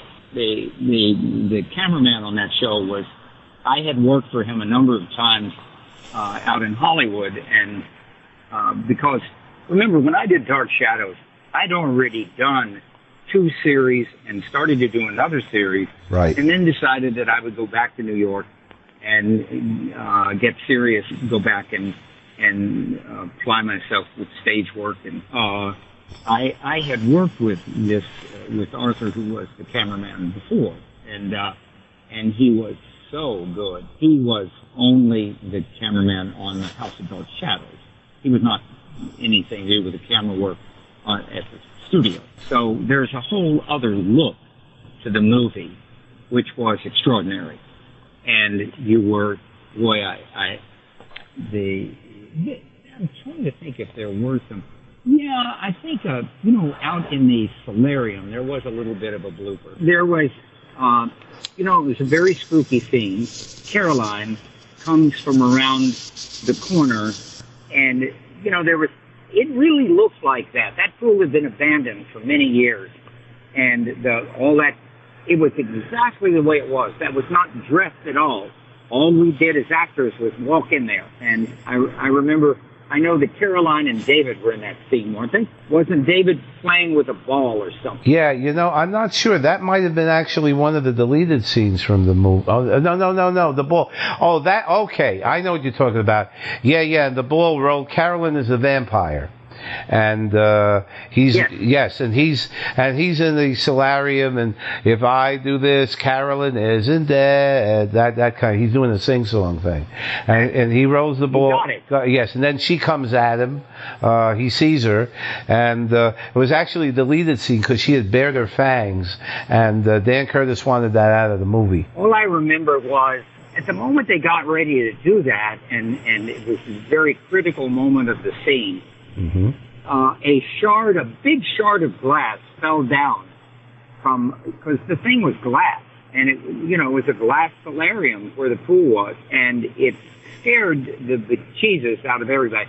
Remember how, everybody was supposed to be so scared, but this thing happened and everybody went, oh my God, what, Yeah, and sure. Suddenly, from being spooky in the situation and Karlen and a vampire, we were just normal human beings jumping to, of course they had to cut, but I don't know. I don't think that's a blooper. I have to tell you, the Dark Shadows movie didn't have many bloopers.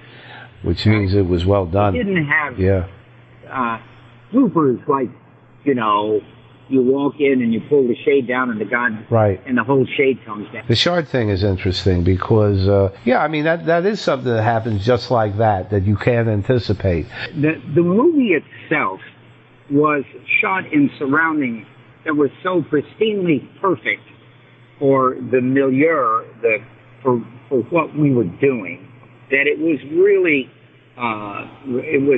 it was just wonderful. It was just wonderful. And there weren't many bloopers. We didn't talk about Louis Edmonds. How did you get along with Louis Edmonds on the movie? How, and in general, what are your reminiscences of Louis? Oh, I had a great time with Louis.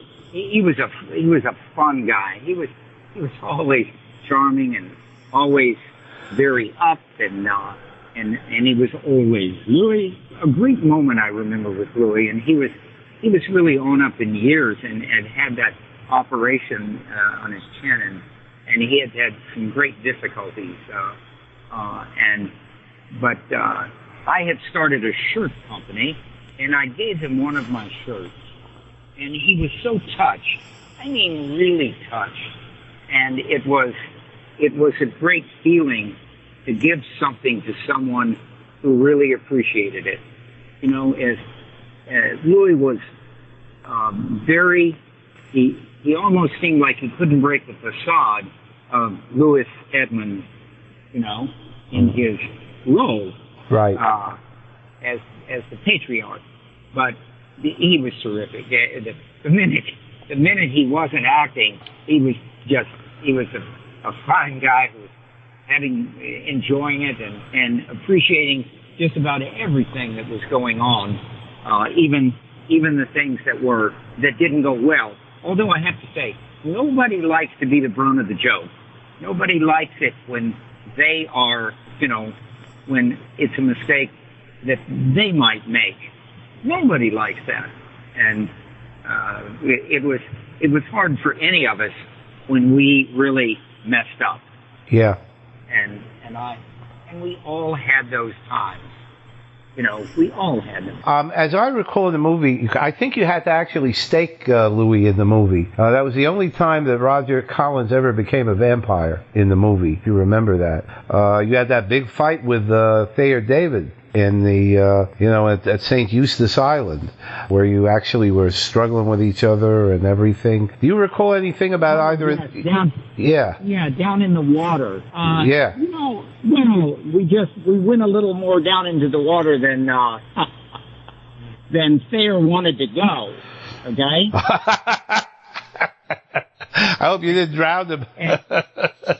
And when we got through, he said, "If we have to do that again, don't drag me so deep down into that water." Yeah, he was afraid. He was afraid he was going to drown. Then you would have more. We were. I'm not sure that we didn't wind up doing. Well, we did go into the water. I do remember that. No, and it's funny because vampires can't stand to cross water. That's one of the legends. So that's. He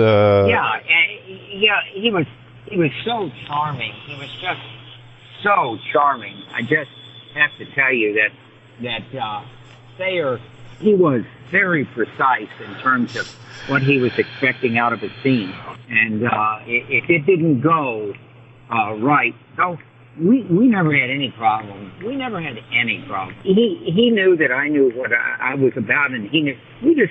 We rolled with it. It was great. It was great. That was. I think that was a pretty scary little sequence.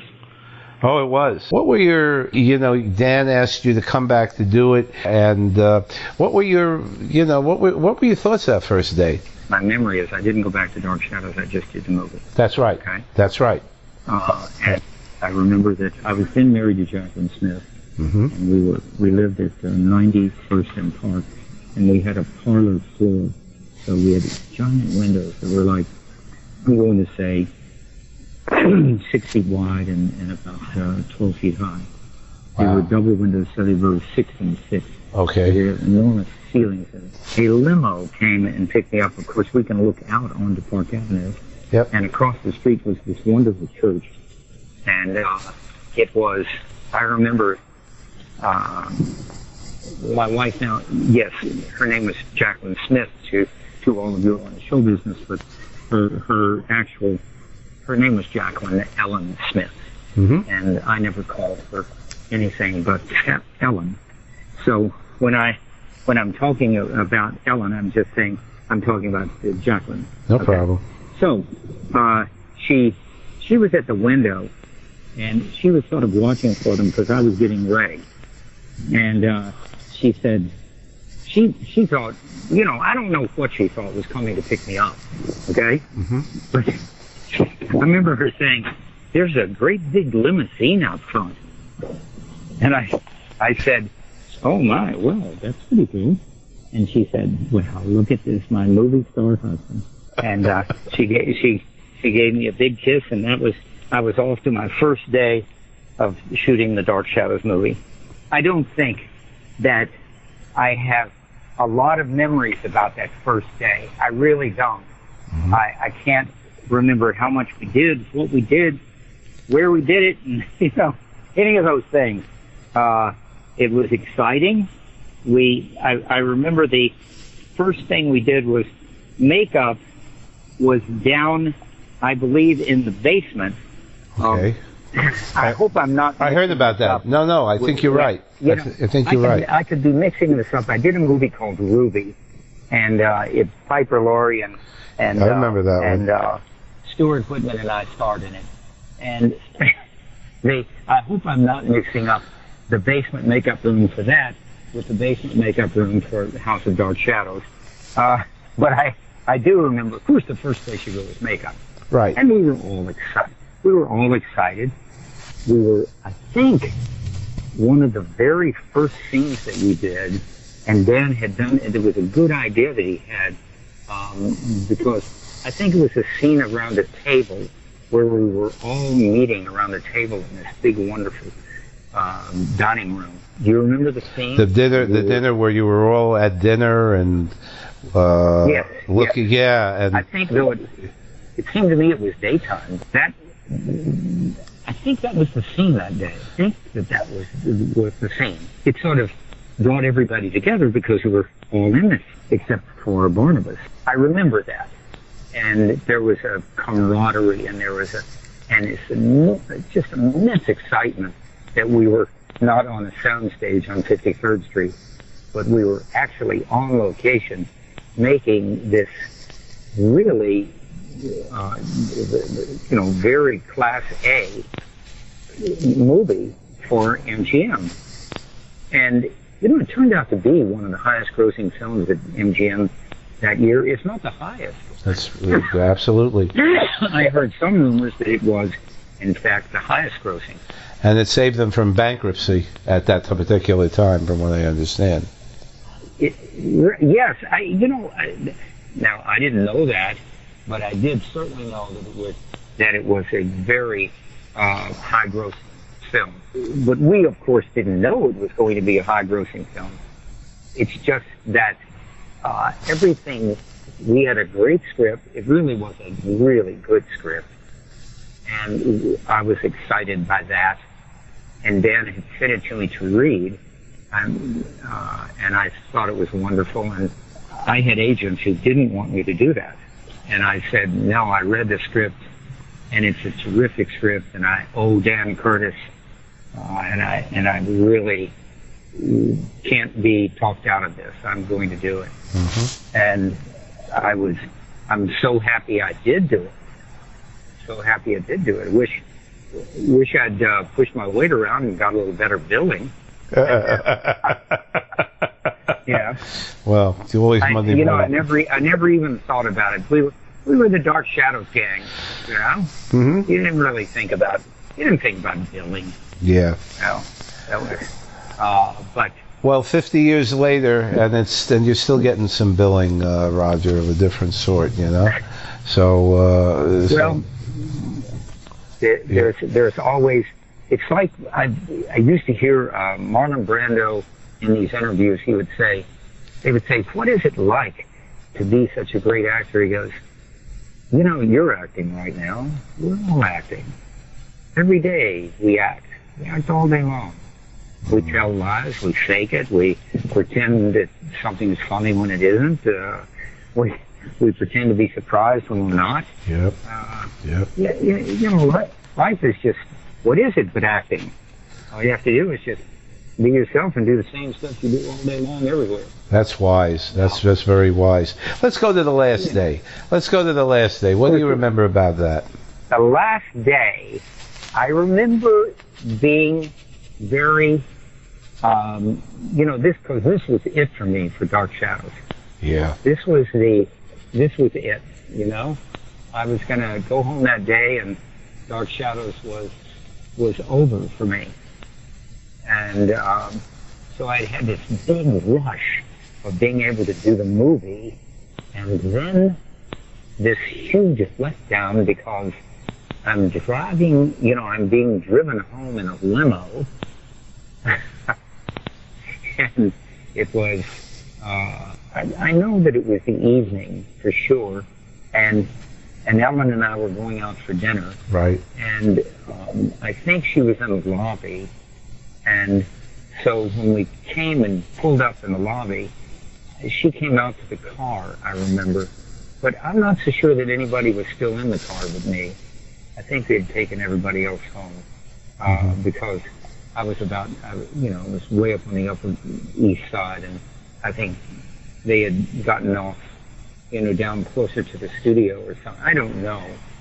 I think somebody had left something at the studio and had to go back. So I remember we pulled up on 53rd Street, and of course there were a lot of memories of 53rd Street as I was sitting there in the car thinking about all of this and truly realizing that it was, although the beginning, it was still, to show you how it was the end of Dark Shadows, it really, we didn't do any reshoots. There wasn't anything that I recall being reshot. Most of the time when you do a movie, you'll go back in for retakes. You go back in for what we call pickup shots, but there were no pickups and there were no retakes. Dan apparently got it all. Now, was there? Remember that they still could have been. They probably were still shooting the show. Yes, they were. Yes, they were. I may have finished before other people, and that's extremely likely. Was there a rap party? Was there a rap party or anything like that you recalled when that? Yes, there absolutely was. It was at. I remember that rap party because Ellen's family had the top floor of that hotel. Did Dan ever call you back for that second movie? I know you weren't in the second movie, or at that point were you too busy? No. Okay. No, okay. I wasn't in back to California, and I was making something in California. I got you. I can remember I went to Acapulco to make a movie called River of Gold. It was a TV movie. It was Dak Rambo and myself were the stars, and the girl opposite me, there was a love story in it, and the love story was Suzanne Plachette and myself.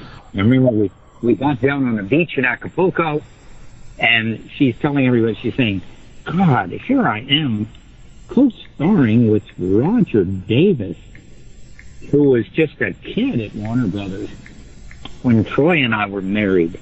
She was married to Troy Donahue when I went under contract to Warner, and Troy was the biggest star on the lot, and she was a big deal herself. And now she's in Acapulco doing this show with me, which was a remake of an old show called Adventures in Paradise. Remember that show? It had Gardner McKay was the lead. Oh yeah, that's a long. Yep. Great looking guy. Yep. And so anyway, I go down to Acapulco, and I'm supposed to be going around the world on a yacht. Dak and I were going around the world on a yacht. So we were coming into the bay in Acapulco, and I discovered that something I didn't know about myself was that I get seasick. And just riding into the bay on this boat, I got terribly seasick. Oh my God. And oh my, especially since I was supposed to do a big scene as I sailed into the bay in Acapulco. And Suzanne I remember her just laughing her tail off, saying, some leading man, he's over there sick as a dog. And I really was. We actually wound up on the yachting shots, having to take the yachting shots, and then we would get in very still water and have the yacht move with me on it so I wouldn't get sick. So it was a very good thing that it did not become a series, because I don't know if I could have done it. She was a very smart woman, I understand. She was a very intelligent woman, I understand. Suzanne Plachette. Very. She was very, very bright, very witty, a lot of fun. I went to her house a lot. She had a husband named Tommy. I remember Tommy was sort of, I don't know what Tommy did, if he did anything. I think he was just Mr. Suzanne Plachette. And he was a terrific guy. She was very sarcastic. She had a great sense of humor. She was very sarcastic. If she didn't like you, she wouldn't have anything to do with you at all. But you know, I understand. We we got along great. I think her parents, her father, I think, was in the movie theater business. I think it was either Lowe's or Paramount.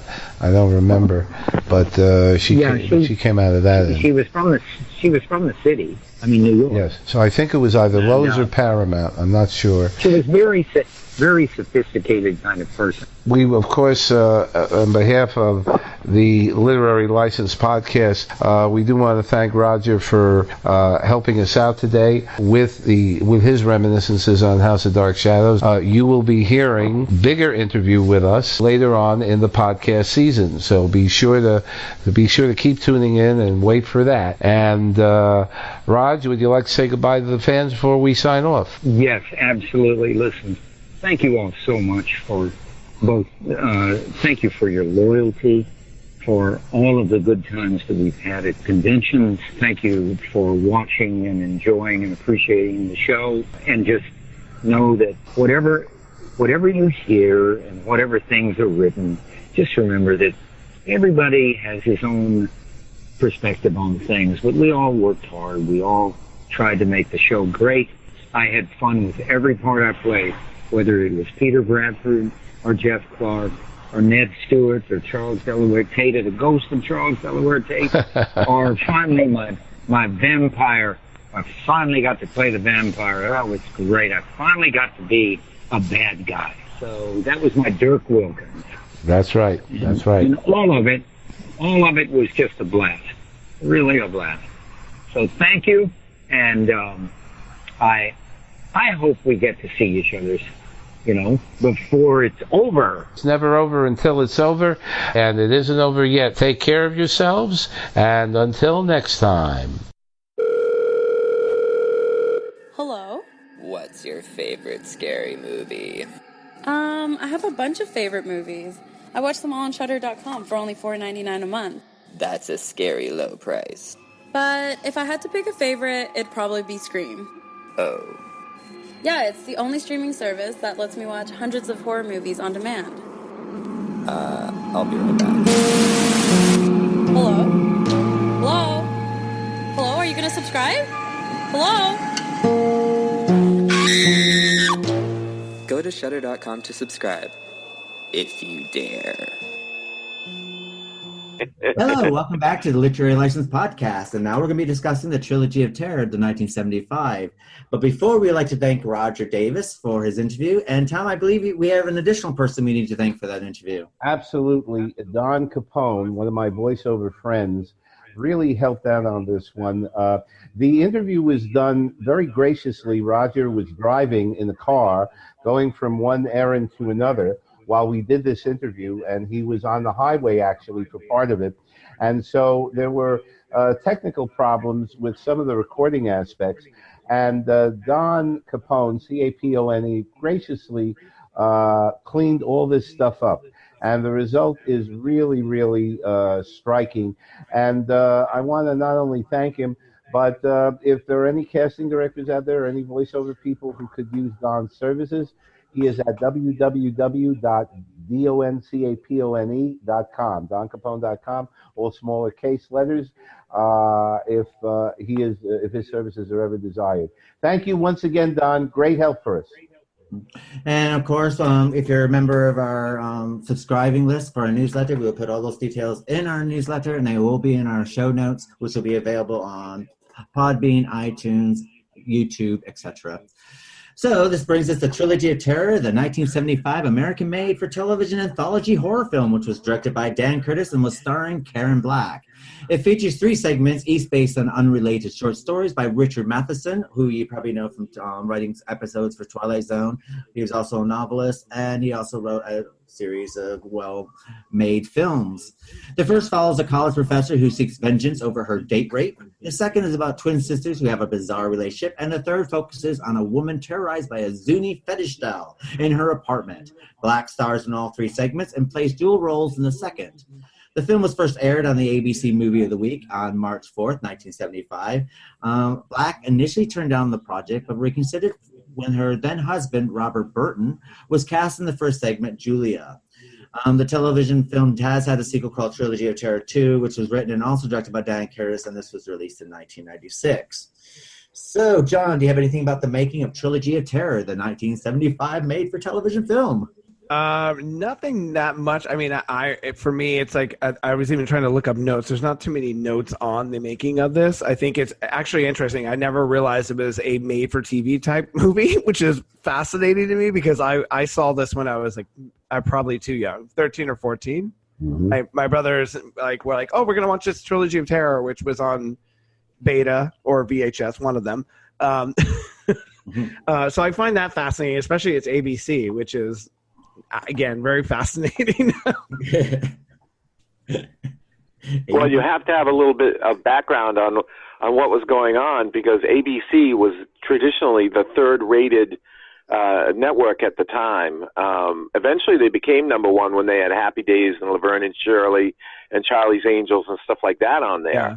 But in the mid '70s, at that point, right then, they weren't, and they had actually been doing. I think, Tom, maybe you can correct me, but I think since the fall of '69, they had been doing a movie of the week, a movie that was made just for TV, and some of them have become, like Kolchak was one of them. Sure. They've become quite famous. Ryan's song.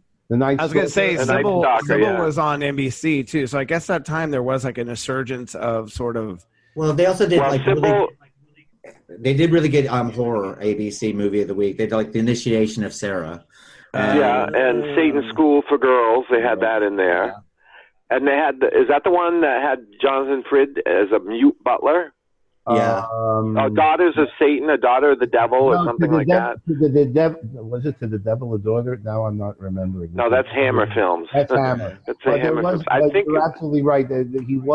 He played a mute servant, and right. He never spoke a word. Never spoke a word, and we all thought that was very unfortunate because it didn't give him an opportunity to display his acting abilities. But on the other hand, he was very, very with his facial expressions.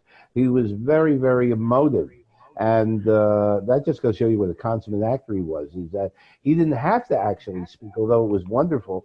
But you could just take a look at his face, and he could portray emotions that way.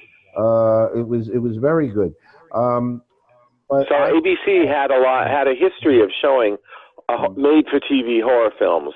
So when Trilogy of Terror came on. Now, also Duel, that's that famous Steven Spielberg directed film with Dennis Weaver in it, where a truck is following him on the highway and terrorizing him for no reason. That was a great movie. That was also made for TV. Did they call it like ABC TV Movie of the Week? Is that what it was called? Yeah. I think they added a second one, like a Tuesday night made for TV movies. But a lot of them were pilots, extended pilots for TV shows.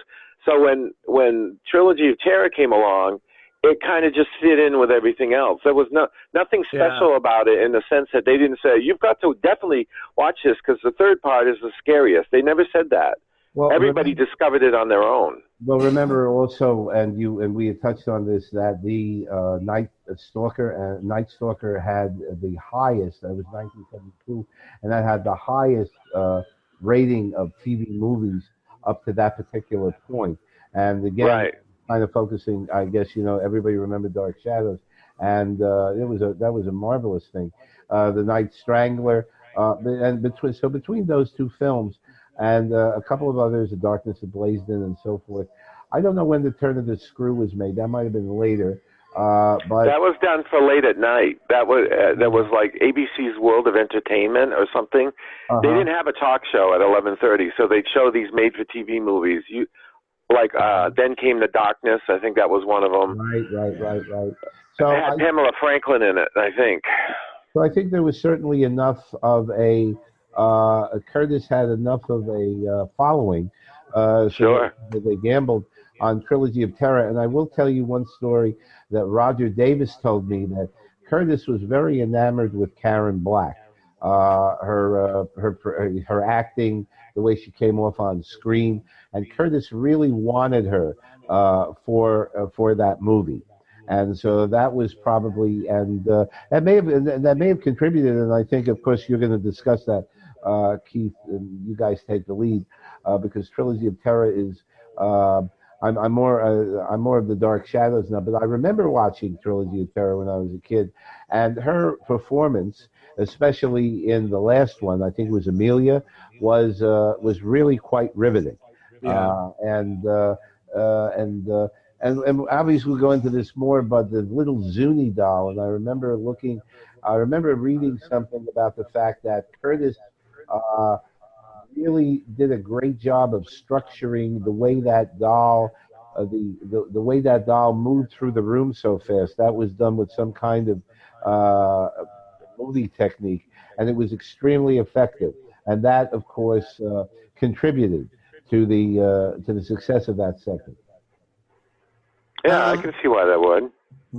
I mean, what's quite interesting about Trilogy of Terror, it has developed a cult following over the years and has earned a reputation as a cult classic. It also helped make Karen Black a devoted cult following as far as a performing horror films. It also actually killed her career when it came to dramatic roles. So it's kind of like a blessing. I agree with you. Blessing and a curse. I guess maybe it's the Dan Curtis curse. Barnabas made Jonathan Frid, but it kind of killed everything else off for him. Well, she already had a great career before she did that. I mean, she was nominated for Oscars and everything. Yeah. So. Now, the interesting thing about Trilogy of Terror in 2011, Complex Magazine named Trilogy of Terror as the fourth greatest television film of all time, while MeTV deems it the scariest television film of all time in 2016. Now, with the sequel to Trilogy of Terror 2, which appeared October 30th, 1996, this was, again, as we discussed, directed by Dan Curtis, but it was also starred Lizette Anthony. Now, people who don't know about Lizette Anthony, she is part of the Me Too movement with the Weinstein one, which we're not going to really discuss, but she was also the new Angelique in the 1991 revamp of Dark Shadows. So obviously he used her again. 6 degrees of separation, folks. 6 degrees of separation, yeah. So, Rod, what are your thoughts on Trilogy of Terror?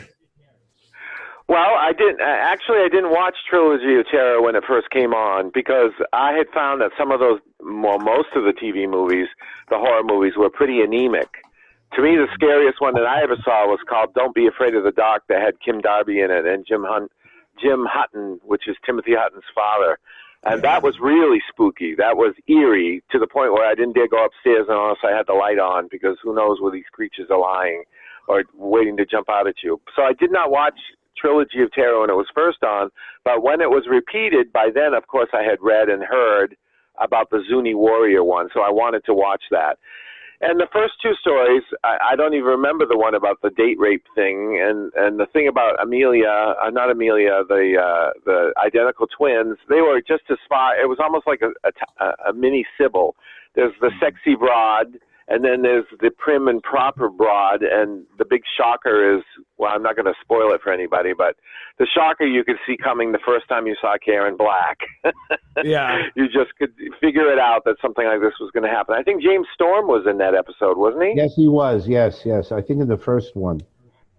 And Simso, the guy that came there, was she killing the people, or what was? I can't even remember what the heck. So, I mean, she ended up being like a Black Widow, basically. Like, you think he's got the upper hand, like he was luring her to then drug her and rape her and then use her. Right. And then you find out she just is kind of like, well, I'm done with this game. And he's like, what? And she basically she's been the one manipulating him, and she kills him. And then she has a whole book of all the different guys that she's killed off. And then it ends with the student going like, and what a perfect job for her to be in, right? Like, she's a professor. So a young, strapping lad comes and he needs tutoring, and she's like, oh, sure, do you want to start now between my thighs? And he's like, sure, why not?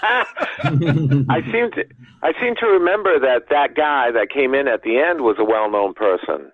It was Greg Harrison from Trapper John M.D. Oh, okay. All right. Yes. Yeah, that was way before that show came on, so I knew that he was well-known.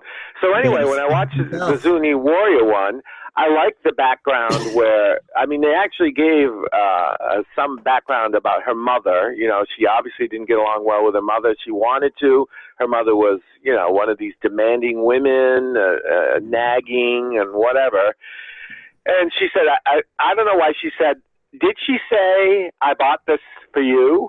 No, her mother wants for her boyfriend or her new boyfriend. It was an anthropology. Oh, is that what it is? Okay. Yeah. And then, of course, after we read the little scroll that's on it, the fact that the little chain fell off came as no big surprise. So everybody's waiting to see what happens then. And I liked it. I really did. There were some parts that actually made me laugh. I mean, when she was screaming, and the thing was coming at her, and she was on the bed, and it was. Well, I mean, the fact that it is a 5-inch, 6-inch doll that's on the floor. What, you can't kick the damn thing, or you can't there was moments where I remember as a kid not being terrified of this doll, but like kind of laughing, like seriously, like all she has to do is drop a couch on it, like, or you know, right. like it's like, why? What's so hard about this? The size changed too, I think. I mean, sometimes it was bigger than it was. Yeah. I mean, when it was chasing her around and zipped out of the closet and she caught it in a box or a piece of luggage. I don't know which one she did. She was in the closet. That's right. She had a piece of luggage in there. It seemed smaller, but when she first had it on the coffee table and she was talking to her mother, it seemed much larger than that, I thought. It was almost like maybe 9 or 10 inches high instead of being like 5 inches high. But the ending part was great. I did love it. You know, she was going to get revenge on her mother. I'm not going to spoil it for everybody. But I did see the sequel. Yeah. I know. Well, I didn't say what happened to her, but we always caveat. I think people know with us, we discuss it very freely. We say spoiler alert. Oh, well, then I will say that she's possessed by the Zuni warrior now. And she's got the teeth, which she made sure to show. I wasn't sure if she called her or she actually called the guy, because I kind of was confused by that, because I was like, it was her mother. Okay. She said, "You can come over now, Mom," or whatever, and you just. And then the sequel begins immediately after that, where the bodies are being taken away. Where were you able to see that, Rod? Because I've been looking to see where I can get. I bought it. I went to. There used to be a store in the mall called Suncoast Video. I'm sure they had that where you guys are too. I remember that. Yeah. And I bought it on VHS. And it was very cheap. It was like $6, and I'd never seen it before, and it was called Trilogy of Terror 2. So I popped it in, and I actually, the only story besides that I remember was about a woman whose son kept coming back to haunt her, which I thought was very good. It was very well done. I can't remember the first one unless it was about graveyard rats or something. There was some kind of jewelry they were after, and they had to dig up the graves, but there were rat tunnels, and these things were monstrous rats and killed them all or whatever. But the Zuni warrior takes up immediately where it left off, and the charred body of this Zuni is brought to a lab where, what's her name, the woman, Lisette Anthony is the technician there. And they leave her alone, of course. They've got to leave her alone in this huge building, and this thing comes to life again. You know, starts chasing her around. The only thing I didn't like about it was that they repeated scenes, like the scene where the Zuni was inside a piece of luggage and she's trying to grab the knife as it's popping out. Do you remember that? And she was cutting herself on it. Yeah. They did almost in the exact same sequence, except it was a cardboard box. It's that uncomfortable scene where the person's trying to grab and you're like, why are you grabbing the blade? And you know they're grabbing, you're like, ow, ow, ow. You're with them, ow, ow, my God, ow. She should have used a towel. I don't know why she was doing it with her fingers. Or it's like when a person picks up a piece of glass and they're holding it in their hand and they're going to use it as a weapon. You're like, you know that's going to fucking hurt. Like, why are you holding a piece of glass? And you're like, okay, I'm going to hold a piece of glass. Oh, God, you know.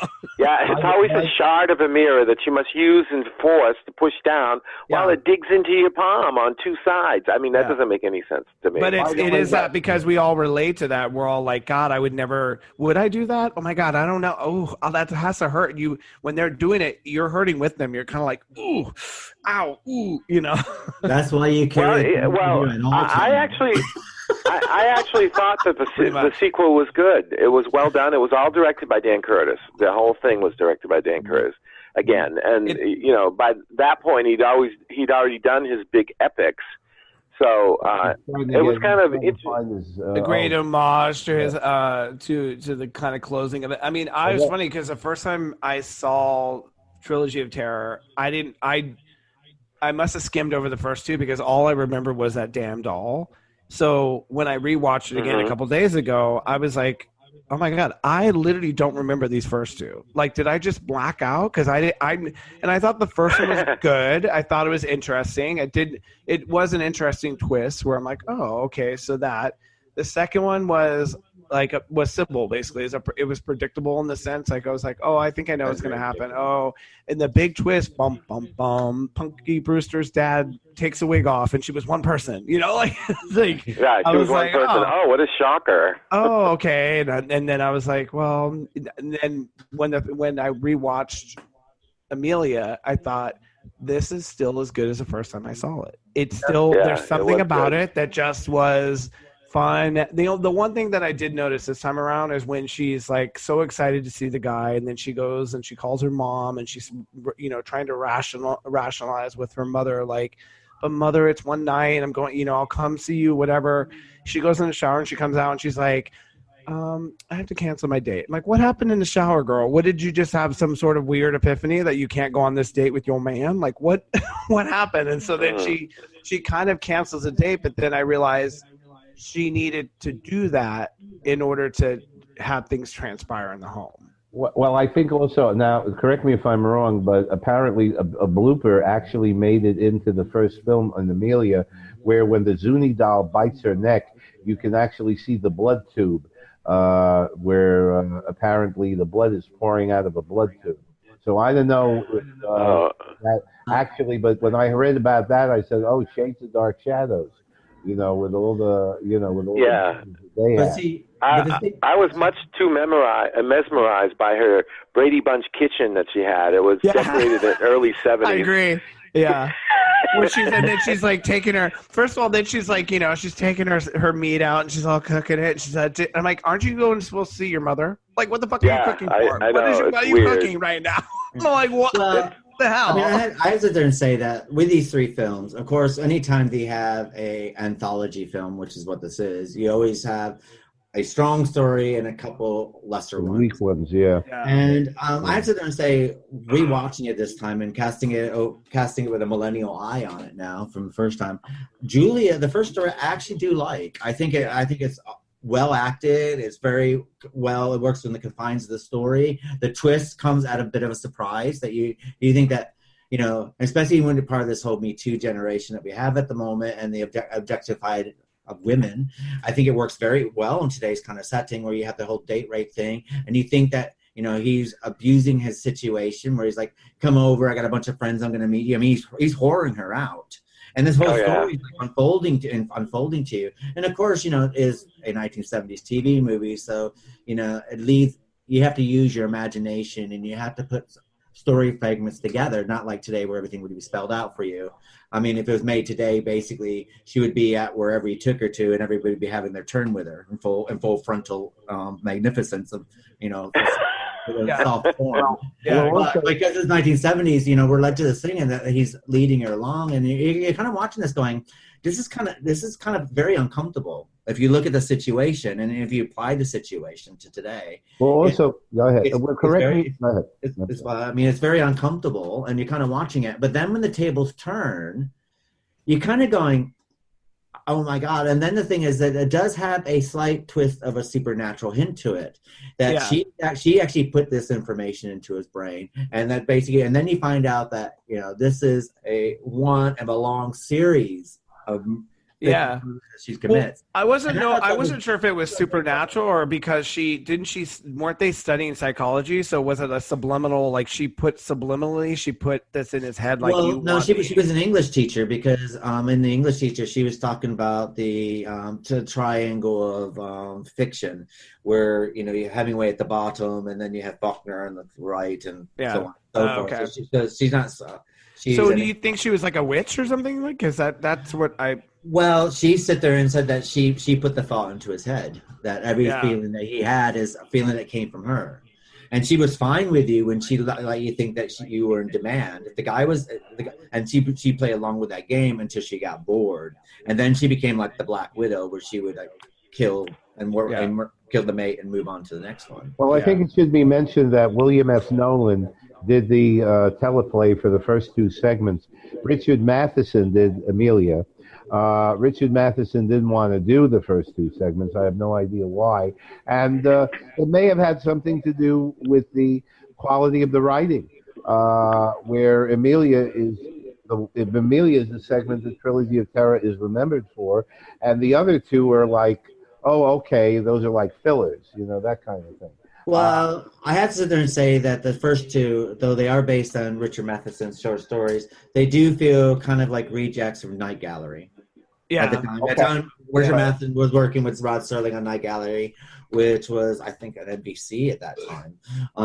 And it's, Night Gallery is very good, but it was very uneven. And I think, I think the first one's a good, strong story, and I think it's quite an interesting one.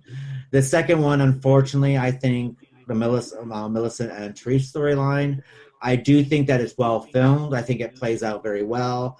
But unfortunately, we are left with something that you kind of know what the outcome's going to be from the very first time that she opens her mouth. And you kind of do, I'm not sure what kind of story device that they wanted to put in here, but the way that you have the contrast, the way the two sisters are dressed, you got one who's dressed up like she just came out of Whistler's mother's painting, and then you got the blonde hooker woman, and you're kind of going, okay, well, and if you look at the setting in 1975, did people dress like that outside of an old woman? I mean, I kind of equate it to, Bewitched, but rather Samantha's a little bit more modern mom versus, like Samantha and Sabrina. She's definitely the Sabrina. What's her name? Vanessa. She's like, hey, oh, you want a drink? Yeah. But, it's kind of like, and because where the suffers, they went too far into two extremes here, where if they made them a bit closer and maybe dressed them, one a bit more provocative, but one less provocative, but in the same kind of style. Yeah. I think it wouldn't have been as, predictable as it was. I mean, I also think, though, the ending to it, too, wasn't Trilogy of Terror. It wasn't terrifying. It was more sad. Like, she like offed herself, that's more, it's not like something where she went crazy and the other alter ego, Vanessa, was the one who stayed there, and she ends up killing the counselor or whoever, her therapist. Like, that would have been a little bit like, oh crap, like what happened? And then she's like, I'm free now, and I'm gonna go and I'm gonna do whatever the hell I want. That's a little bit, it ended sort of the other way. But it also kind of made me chuckle a little bit, because I remember when we did, Murder by Death, and she goes, she died in this room. She was murdered. She goes, oh, what? She killed herself? No, that's a suicide. She goes, no, she murdered her.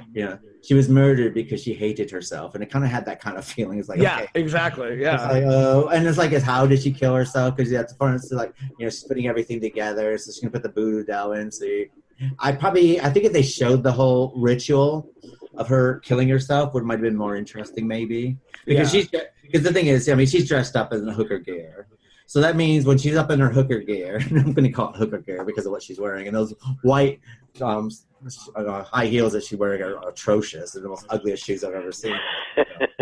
By the way, it's interesting in terms of Karen Black in that before she did this with Curtis, she's did 5 Easy Pieces, The Great Gatsby. We touched upon the fact that she already had an established major movie career. And then she did horror. Unlike a lot of the other actors who did horror first and then tried to use it as a springboard into other areas. Like Michael Landon was in I Was a Teenage Werewolf before he went into Bonanza. And, and of course could name it. The overprotective, overbearing person of Little House on the Prairie. Yeah, exactly. The stories that came out. And what's the angel? The Highway to Heaven. Highway to Heaven. But a number of Charles Bronson was in House of Wax in 1951. Right. When he went on to do his stuff. To be the biggest vigilante ever. Exactly. I love those. When they end up, usually a horror film is on the downside of a career. Isn't that basically what they say? But in the 70s, that kind of changed, didn't it? I mean, Bette Davis definitely changed it for a while. Bette Davis Davis kind of switched to horror after no one would film her anymore until she did. Her career was on decline. Then she did Whatever Happened to Baby Jane. Of course, that boosted her career. Same with Joan Bennett. And then they were kind of like stuck in horror for a long time after that,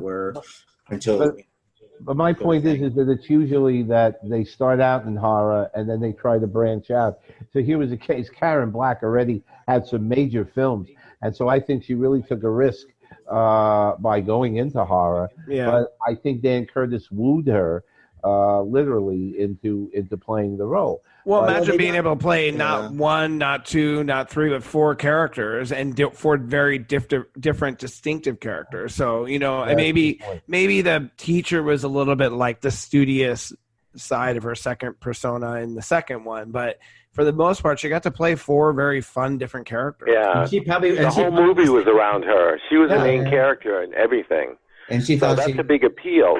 Yeah, but then she ended up doing Burnt Offerings, which I think hurt her. I think Burnt Offerings hurt her. Yeah, I think Burnt Offerings hurt everyone, unfortunately. I still can't understand that ending. I still don't understand what it was that was up in that attic. I have no idea. Well, the old lady. If you want to hear our distaste about Burnt Offerings, listen to last week's episode. Yeah. Was it a sled? Was it Red Rose? Oh, yeah. It wasn't one of our favorites. Didn't Betty Davis also do a picture towards the end that she had a red patch over her eye? I thought that was the anniversary. Oh, yeah, that's the anniversary. That was the 60s. We talked about that the other day. I mean, that to me is like, it's a great movie, but it's not a horror film. Oh, it's a biting black comedy. But she does have a patch over her eye because her son BB'd or air rifled her eyeball out when he was a child. But that was quite an unusual look for her. Definitely, I love Betty Davis. It looked like she could have been in a James Bond film as in one of the new villains or something like that. Well, she played Madame Sin. That was kind of like a James Bond movie. That was later, though. That was in the early 70s. But I wanted to say about the 70s horror films, they were attracting big stars, like Gregory Peck and Ellen Burstyn was a big major star at the time. So these movies were huge. They were huge at the box office. So it wasn't... Yeah, it wasn't such a step down then to do movies like that. But when they did movies where they had to play with a monster, then that was different. Well, I was gonna say you want something different. Imagine the role that you're getting. Oh, great! I'm gonna play the seductress again. Oh, great! I'm gonna play the girlfriend again. Oh, great! I'm gonna play the matronly whatever again. Like these are the roles, and all of a sudden it's like, well, you're gonna play a matronly character, but then there's a vampire. What? There's a what? Oh my God! Okay, sure. Or there's a whatever. But I think you also have to look. You have to look at the history of horror in its whole as well, because basically what we had, you had the monsters and vampires that ran from the 50s to the 60s.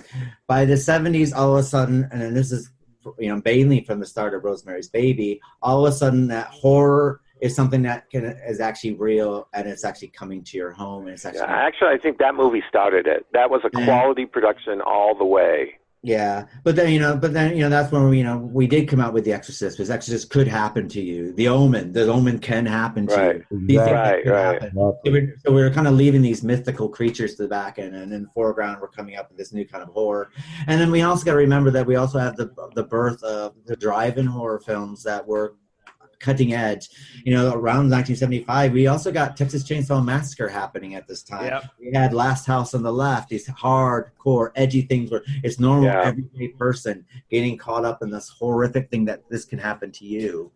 And I think Trilogy of Terror kind of is bordering on these sort of things, and I think this is probably where this is why Amelia stands out the most, because you do have these kind of lukewarm stories in the beginning, though I think Julia works very, very well. Melissa and Teresa doesn't work as well. It's kind of predictable. Then we got Amelia, and I think the reason why Amelia happens is that keeps people in mind, because you do have the Zuni doll, but you also have lots of layers going on here. You have the Karen Black character, and basically she's in love with the guy, but she's indebted to her mom. You don't know what the story is here, but you can put the pieces together that basically what's happening is this is a woman who basically had to run away from home but she's still tied to her mother no matter what she did. And she's on a short-term lease here when she's living in this flat, and she's going to go back to live with her mom, and she's trying to get a little bit of independence, and of course her mom's overbearing. Yeah. And I quite like that kind of story. This is what's going on behind the scenes, and I think that's what helps makes the story. Then of course you have the horror of the supernatural element. You kind of get the, how could you not empathize with someone who has to take care of someone, and she feels obligated to take care of her mother, and it's what look at the trope. We went and did Psycho, a boy who took care of his mother to the point to where it literally drove him insane. That trope, it's one of these things where we all can kind of relate to. When we get older, are we going to have to get taken care of, or are we going to have to take care of someone, right? And then what type of person you're going to be. And so when she immediately, that conversation that we're all listening in on, and you're hearing her go through that, you're just kind of like, oh, and she's just trying to have but mother, I'm just trying to have a life. And no, I didn't mean it that way. And and it's just, you kind of feel bad. You really feel bad for her. And then that sets it off. And then there's that supernatural element that is, oh my God, let her survive just so she can get laid. Let her survive. Yeah. But another thing that's quite interesting about the story as well is that you have to also remember that what was going on in people's homes at this time in the late 60s and early 70s and mid 70s, and it carried on almost to the 80s, is that people were buying African artifact dolls as things to put in their houses, decorations. You had the macrame plant, the macrame plant holders that everyone was wearing, and everyone was going back to these ritual things. People had like African ritual sex dolls that basically would help vitality and all this other stuff. And so this is what's quite interesting about this, is that they were actually also tying this suburban myth that was actually going on in horror into this kind of story and stuff like that. So. Very interesting. So, anyway, why don't we give our final thoughts? So, John, why don't you give us our final thoughts on Trilogy of Terror? I definitely want one of those Uni dolls. No, just kidding. It was just one of these. Again, I completely missed the first and second short movies. I can't believe I just didn't remember them. But now I kind of see why, because there was no supernatural elements. There was definitely moments where it wasn't really terrifying. It wasn't a terror to me. It was just more of an interesting thing. I appreciate the perspective, the way it was shot. I really think that in 5 years from one movie to another, like this definitely holds a little bit more in the way it was shot, especially in the third one. But yeah, I definitely loved revisiting the last one a lot, because that was just something that I still to this day bring it up in weird ways with friends, and they're like, "What are you talking about?" I'm like, "Trilogy of Terror. Watch it. Look for the Zunu doll." And compare the two, which would you prefer, House of Dark Shadows or Trilogy of Terror? Obviously, I'm going to say Trilogy of Terror. To me, my hands up. I feel bad in the sense of Dark Shadows. I just don't know the franchise. And I think had I known it more, I think I would have been able to very easily connect with the characters. And so it's like I say to anyone, if you're watching like Harry Potter and you've never read a book, you're going to be a little like, wait, what's going on? And who are these people and why? And so there's history there. And so maybe before you watch this film, maybe go and start watching the series and go back. And I agree. And Amazon Prime has all of them on, one of our sponsors, Keith. So I think it's and the interesting thing, even about the 2012 movie, there are a small group of fans who, after watching the 2012 movie, made a leap and they started to watch the original show. And they liked the 2012 movie, but it was because it gave them an introduction. And I commend those fans that did that, because they were smart enough to say, well, there must be something beyond this, whatever it is, Yeah. Why the hell, and of course the film was not critically acclaimed. So they went to watch the original series and they fell in love with it. So John, you've got some homework to do.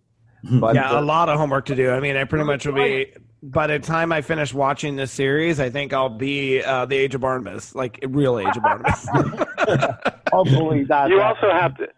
You also have to keep in mind that when the show was on the air, it was a phenomenon for kids our age. It's not a phenomenon anymore. I mean, it was then.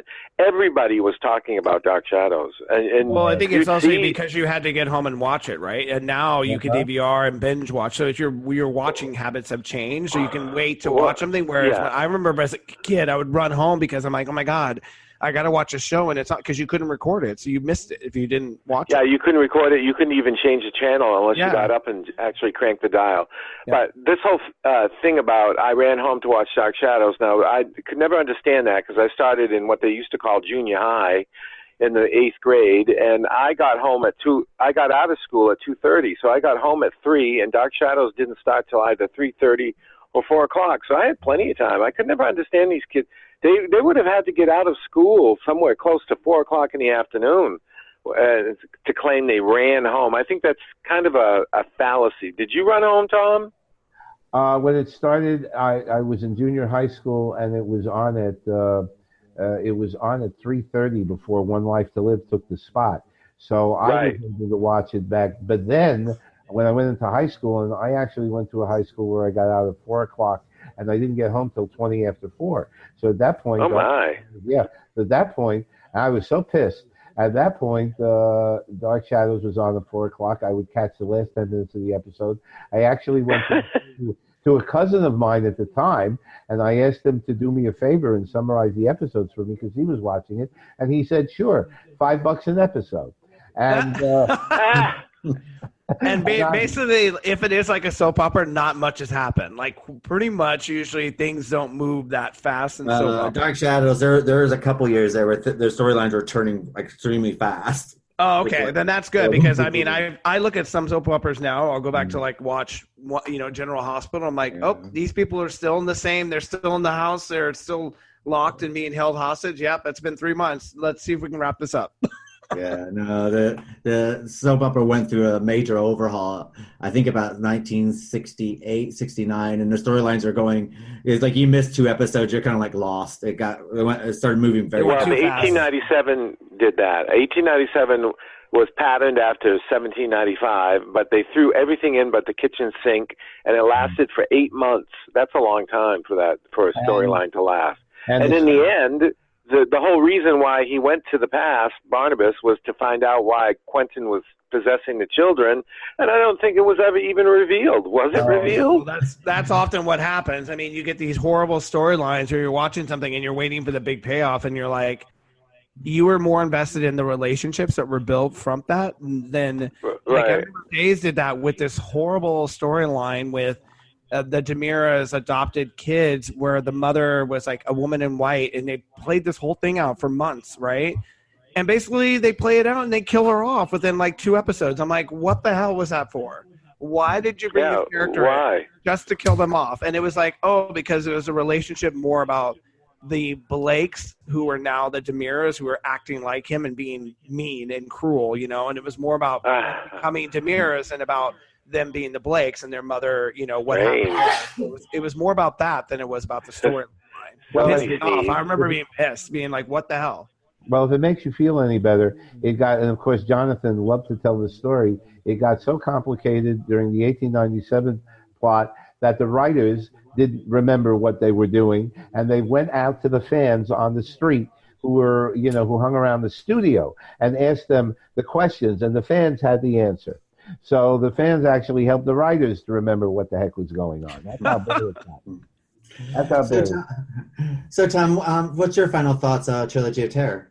I haven't watched it since I was a kid. Amelia sticks out in my mind, basically because of the doll running around, and I'm also reading that the crew was cracking up. They actually did this through animation, and the crew was cracking up because the arms and the head kept falling off while they were trying to do the animation, and they had to put it back on, and it was so I like things like that. But I think that it was certainly a very interesting effort on Curtis's part. If you're going to ask me which one I preferred, I have to, of course, being a Dark Shadows fan, I have to say House of Dark Shadows because I was so in love with the show. However, if I ever watch Trilogy of Terror 2, which I would like to see, especially Rod interests me from the standpoint that it kind of picks up where Amelia left off. I would definitely like to see that, to see if there's any enlargement or development of the episode. But it certainly was a good effort, and you can't deny that it established Karen Black as a cult horror film star. And what about yourself, Rod? What are your final thoughts on Trilogy of Terror? Well, they pretty much echo what Tom has been saying. I mean, I liked the Trilogy of Terror, but by then the bloom was off the rose as far as I was concerned with regard to Dan Curtis, because I noticed that there was always a sameness to the Dan Curtis things. Part of that being because he always used the same music guy, Robert Cobbard. I think he did the music for Trilogy of Terror, and Trilogy of Terror 2, I think, is also done by him. And I think Night Stalker was also done by him. So there was I liked his music, but it was so tied in with Dark Shadows that I couldn't remove myself from it to watch something different, like Trilogy of Terror. I didn't watch it initially. I watched it on reruns. I've seen it maybe 3 or 4 times since then. I bought the video cassette, then I bought the DVD, which I haven't looked at in maybe 3 or 4 years. But I would say that the Zuni Warrior is the most memorable, plus it's the most notorious. You know, I mean, it's got a certain notoriety about it because it carried on the horror film tradition of the evil doll. You know, I mean, they're still doing that with Annabelle. And if you've ever seen an Annabelle movie, she does absolutely nothing but sit there. That's all she does in the movie. You never see her move. She never talks. She never makes a sound. She just looks like a horrible doll that supposedly was made as a collectible, which I laughed at that. And look at the Chucky, the Chucky episodes. That's just like a Zuni Warrior doll, a little toy that carries a knife and will kill you and has no compulsion about doing that. What I liked about Trilogy of Terror and the Zuni Warrior is that it was the fulfillment of a curse, basically. You know, she was supposed to keep that chain, which apparently was not wrapped tightly enough around this thing. It could have fallen apart any time, and whoever happens to be there is going to get killed. You know, it doesn't say how Karen Carpenter's. Karen. I'm calling her Karen Carpenter now. How Karen Black's character gets killed. You know, how does she get killed? I mean, you know, she's going to kill her mother, but how does she get killed? Oh, you mean in the second one? Because I was going to say, they're both dead. She got killed. I can tell you how she died. She died because they didn't have enough money to bring her back for the sequel. Or maybe it was the asphyxiation of the smoke that went inside of her. It eventually kicked in. And it was like, well, fuck. Yeah, that could be. I will tell you that Lisette. It just occurred to me that Lisette Anthony plays different parts in all 3 episodes of the remake. So they did mimic it. Oh, okay. Yeah, they mimicked it, and the second story I remember really well because I thought it was very eerily done, and but supposedly it was done before. See, Dan Curtis regurgitated a lot of his stuff. There was something called Dead of Night. Do you remember that? Done by Dan Curtis? I didn't like it. Does that have different stories in it? Yes, it's also 3 stories, but it was. I just felt it was inferior to his other works. Well, one of those stories about a boy that comes back to haunt his mother was in Dead of Night, and now he redid it for Trilogy of Terror 2. Oh, okay. Oh, interesting. Yeah. But of course, the one that everybody wants to see is the continuation of the Zuni Warrior, which I can't remember for the life of me how it ended, but it was very well done. I mean, except for the repeating of certain I think it ends similar scenes. to the same way that the first one ends, or I think it possesses the woman. Well, what happens is, really, if you put yourself in the shoes of the heroine, if you want to call her that, is how am I supposed to deal with this thing? You know? Yeah. Well, no, I think she ends up doing the same thing. I think she throws it into a crematory oven, and it does the same thing. I mean, I think it's literally the same thing, if I remember correctly. Oh, you've seen it? Yeah. I remember seeing the second one just because, again, for the same reason, I want to see this little Zunu, and it was the last story. I'm like, of course it's the last one because you have to watch the first 2 to get to the third one, you know. Weren't they in a huge building where it was running around killing everybody? It was a hospital. Yeah. Oh, it was a hospital. Okay, because I remember the guard gets killed. Because that's where Karen Black's body was. It was in one of the black bags that you never see. Yeah, you never see that, and the mother too. They're right at the apartment when it starts up, if I remember rightly, or they're outside. The ambulances are pulling away, and nobody knows what killed. I'm them. not quite sure. I thought wasn't the doll inside of her or something? Am I making that up? I thought the doll was inside of. No, the doll is burnt. The doll has its from own the body oven, bag. and this doctor or lab technician or whatever, she's trying to peel off the. That was her mistake. She peels the burnt part off the doll, and at one point she has to shove it in a big vial of acid, and it looks like maybe that might be how it gets killed. I can't remember. It looks because like the smoke from the acid, something burns it, and it basically comes back up in her face, and then she becomes yes, a doll. Yeah. That's true. That you repeat that, and then her boyfriend is supposed to be coming there to pick her up. Correct. Yeah. And she's waiting. With the sharp teeth, she's like, "Oh, look at my little dentures." Yeah, I mean, I have to say that I like the movie. Yeah, I like the movie, the original, and I know that it's a classic, and I can see exactly why it's a classic. But House of Dark Shadows, I can't even compare the two because I have a really soft spot in my heart for that movie. I really love it. So, and I agree with all the guys what you said, but that doesn't affect me. I did notice a jump cut when Karlen goes to move toward David, which I thought was very odd. Right. It just cut it, and then all of a sudden he's running in where they're all eating. So it was exactly what you were saying. It was like that was bad editing. Yeah, it was, and also bad editing when he attacks Karlen before he even bites her. He's got blood all over his fangs. That didn't make any sense. If you look at that scene. By the way, I just want to mention very briefly, and I forgot when we were talking about Roger Davis's interview, and I'm not sure, I believe this is the final cut. While he was driving through L.A. and talking to me, we heard gunshots. There was apparently some kind of murder going on, and he drove right by it. He drove right by it, and you may hear this in the podcast, I'm not sure, but he'll say, "Oh, I just heard gunshots." And I'm like, he's just driving right by it, Bless the USA. Hee-haw. Yeah, L.A. though. L.A. gets a lot of that stuff. I want to express my appreciation to Roger, who really, really has done a great job.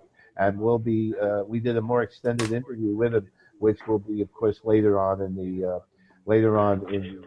season when we do the retrospective. But thank you, Roger. Now, as far as my final thoughts of Trilogy of Terror, I think Trilogy of Terror for me is a very strong. I think it shows Dan Curtis has learned some lessons in directing because I think it's quite solidly directed. I quite like two of the stories a lot. I think the second one, like you do find in anthologies, is a bit weak. But overall, I quite like Trilogy of Terror. I think we got, quite a strong script with some strong acting going on, and it's very well edited, and overall I found it more satisfying and I prefer that over House of Dark Shadows. Though with House of Dark Shadows, I think the cinematography in House of Dark Shadows is very beautiful, and it was good to see some of my favorite characters come to life on the big screen. But personally, as stated before, I probably would have liked something a bit more cohesive as far as story goes. So I was a bit let down. But overall, Trilogy of Terror is one of my favorites. So I think we're going along party lines here. The Dark Shadows fans are going to like House of Dark Shadows. And the Trilogy is going to go to Trilogy. Right. And wait for a trilogy. Wait for a trilogy of Trilogy. Has Trilogy been released on DVD in the UK? Trilogy of Terror is available on Amazon Prime. It's also available on Netflix here in the UK. It's also available on DVD, and it's one of the only TV movies that's available on Blu-ray. Trilogy of Terror at the moment has so far made on Blu-ray sales a total of £20 million. Wow. Oh, my. That's crazy. Surprise. You walked into that question, that's for sure, Rod. You asked the right question. Yeah, I had no idea. So, John, do you want to finish this off now? We covered a lot of ground today. Vampires, a Black Widow huntress, dual personalities, how to cook a ritual doll pot roast in under 5 minutes. But if you missed any of the very important topics we discussed today, you can head on over to our website at llpodcast.com to check out all of our past episodes, become a patron, and read our reviews of books to screens and everything in between. And if you sign up to our monthly newsletter, we will send you one of our precious Zuni dolls that will hunt you down in your very own home and possibly eat your soul and possess your body. Wait. I know we're out of those, so fear not, folks. We actually have an amazing Season 1 t-shirt that won't steal your soul. Well, maybe. Probably not. Okay, who knows, but you're going to love it. For our next podcast, we will be continuing our theme of the month, Out of the Mind of Curtis, where we will be reviewing Alfred Hitchcock's film Rear Window. As always, we'd like to thank you for downloading, liking, and sharing the Literary License podcast. To quote our Zuni doll friend, bye. Oh, God. Bye, folks. We should also thank the cat, who I heard there was apparently a special guest. And that's my cat. Oh, okay. I think we should have Mom. I have a Siamese. He meowed. I was going to feed him, and he meowed right into.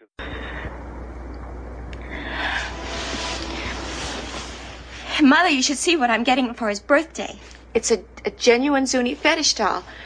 I found it in a curio shop on 3rd Avenue. Arthur teaches anthropology. That's why I got it for him. It's a Zuni hunting fetish. It's really interesting. There's supposed to be some Zuni hunter's spirit inside of it. And there's a golden chain wrapped around it to keep the spirit from making the doll come to life. Come to life. It says, should the chain be removed, spirit and doll will become one living. Well, that's what it says on the scroll. The scroll. It comes with a doll inside the box. You should see his face, Mom. Mom? These little drops of honesty too quickly tumbling out.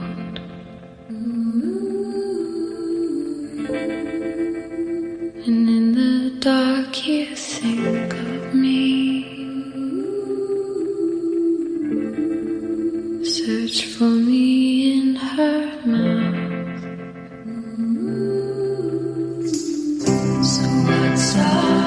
So what's up now? The wind just blew right off my head. What you gonna do? Well, I can't sit here and that's a fact. Last night I dreamt I changed my name. Told me I was dead.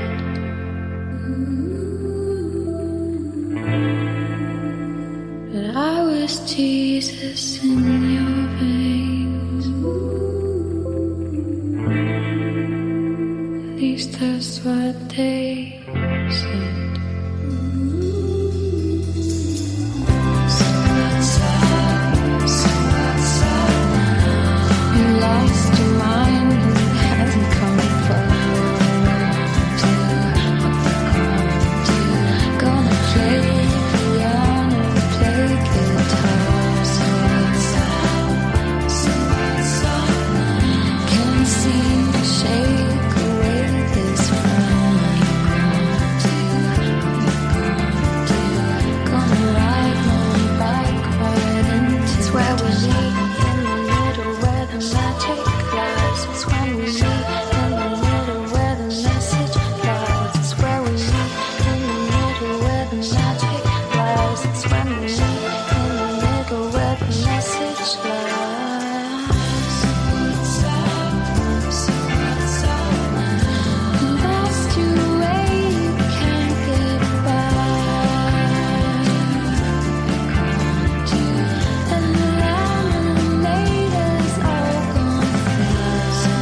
just got the weirdest idea. Yeah, what?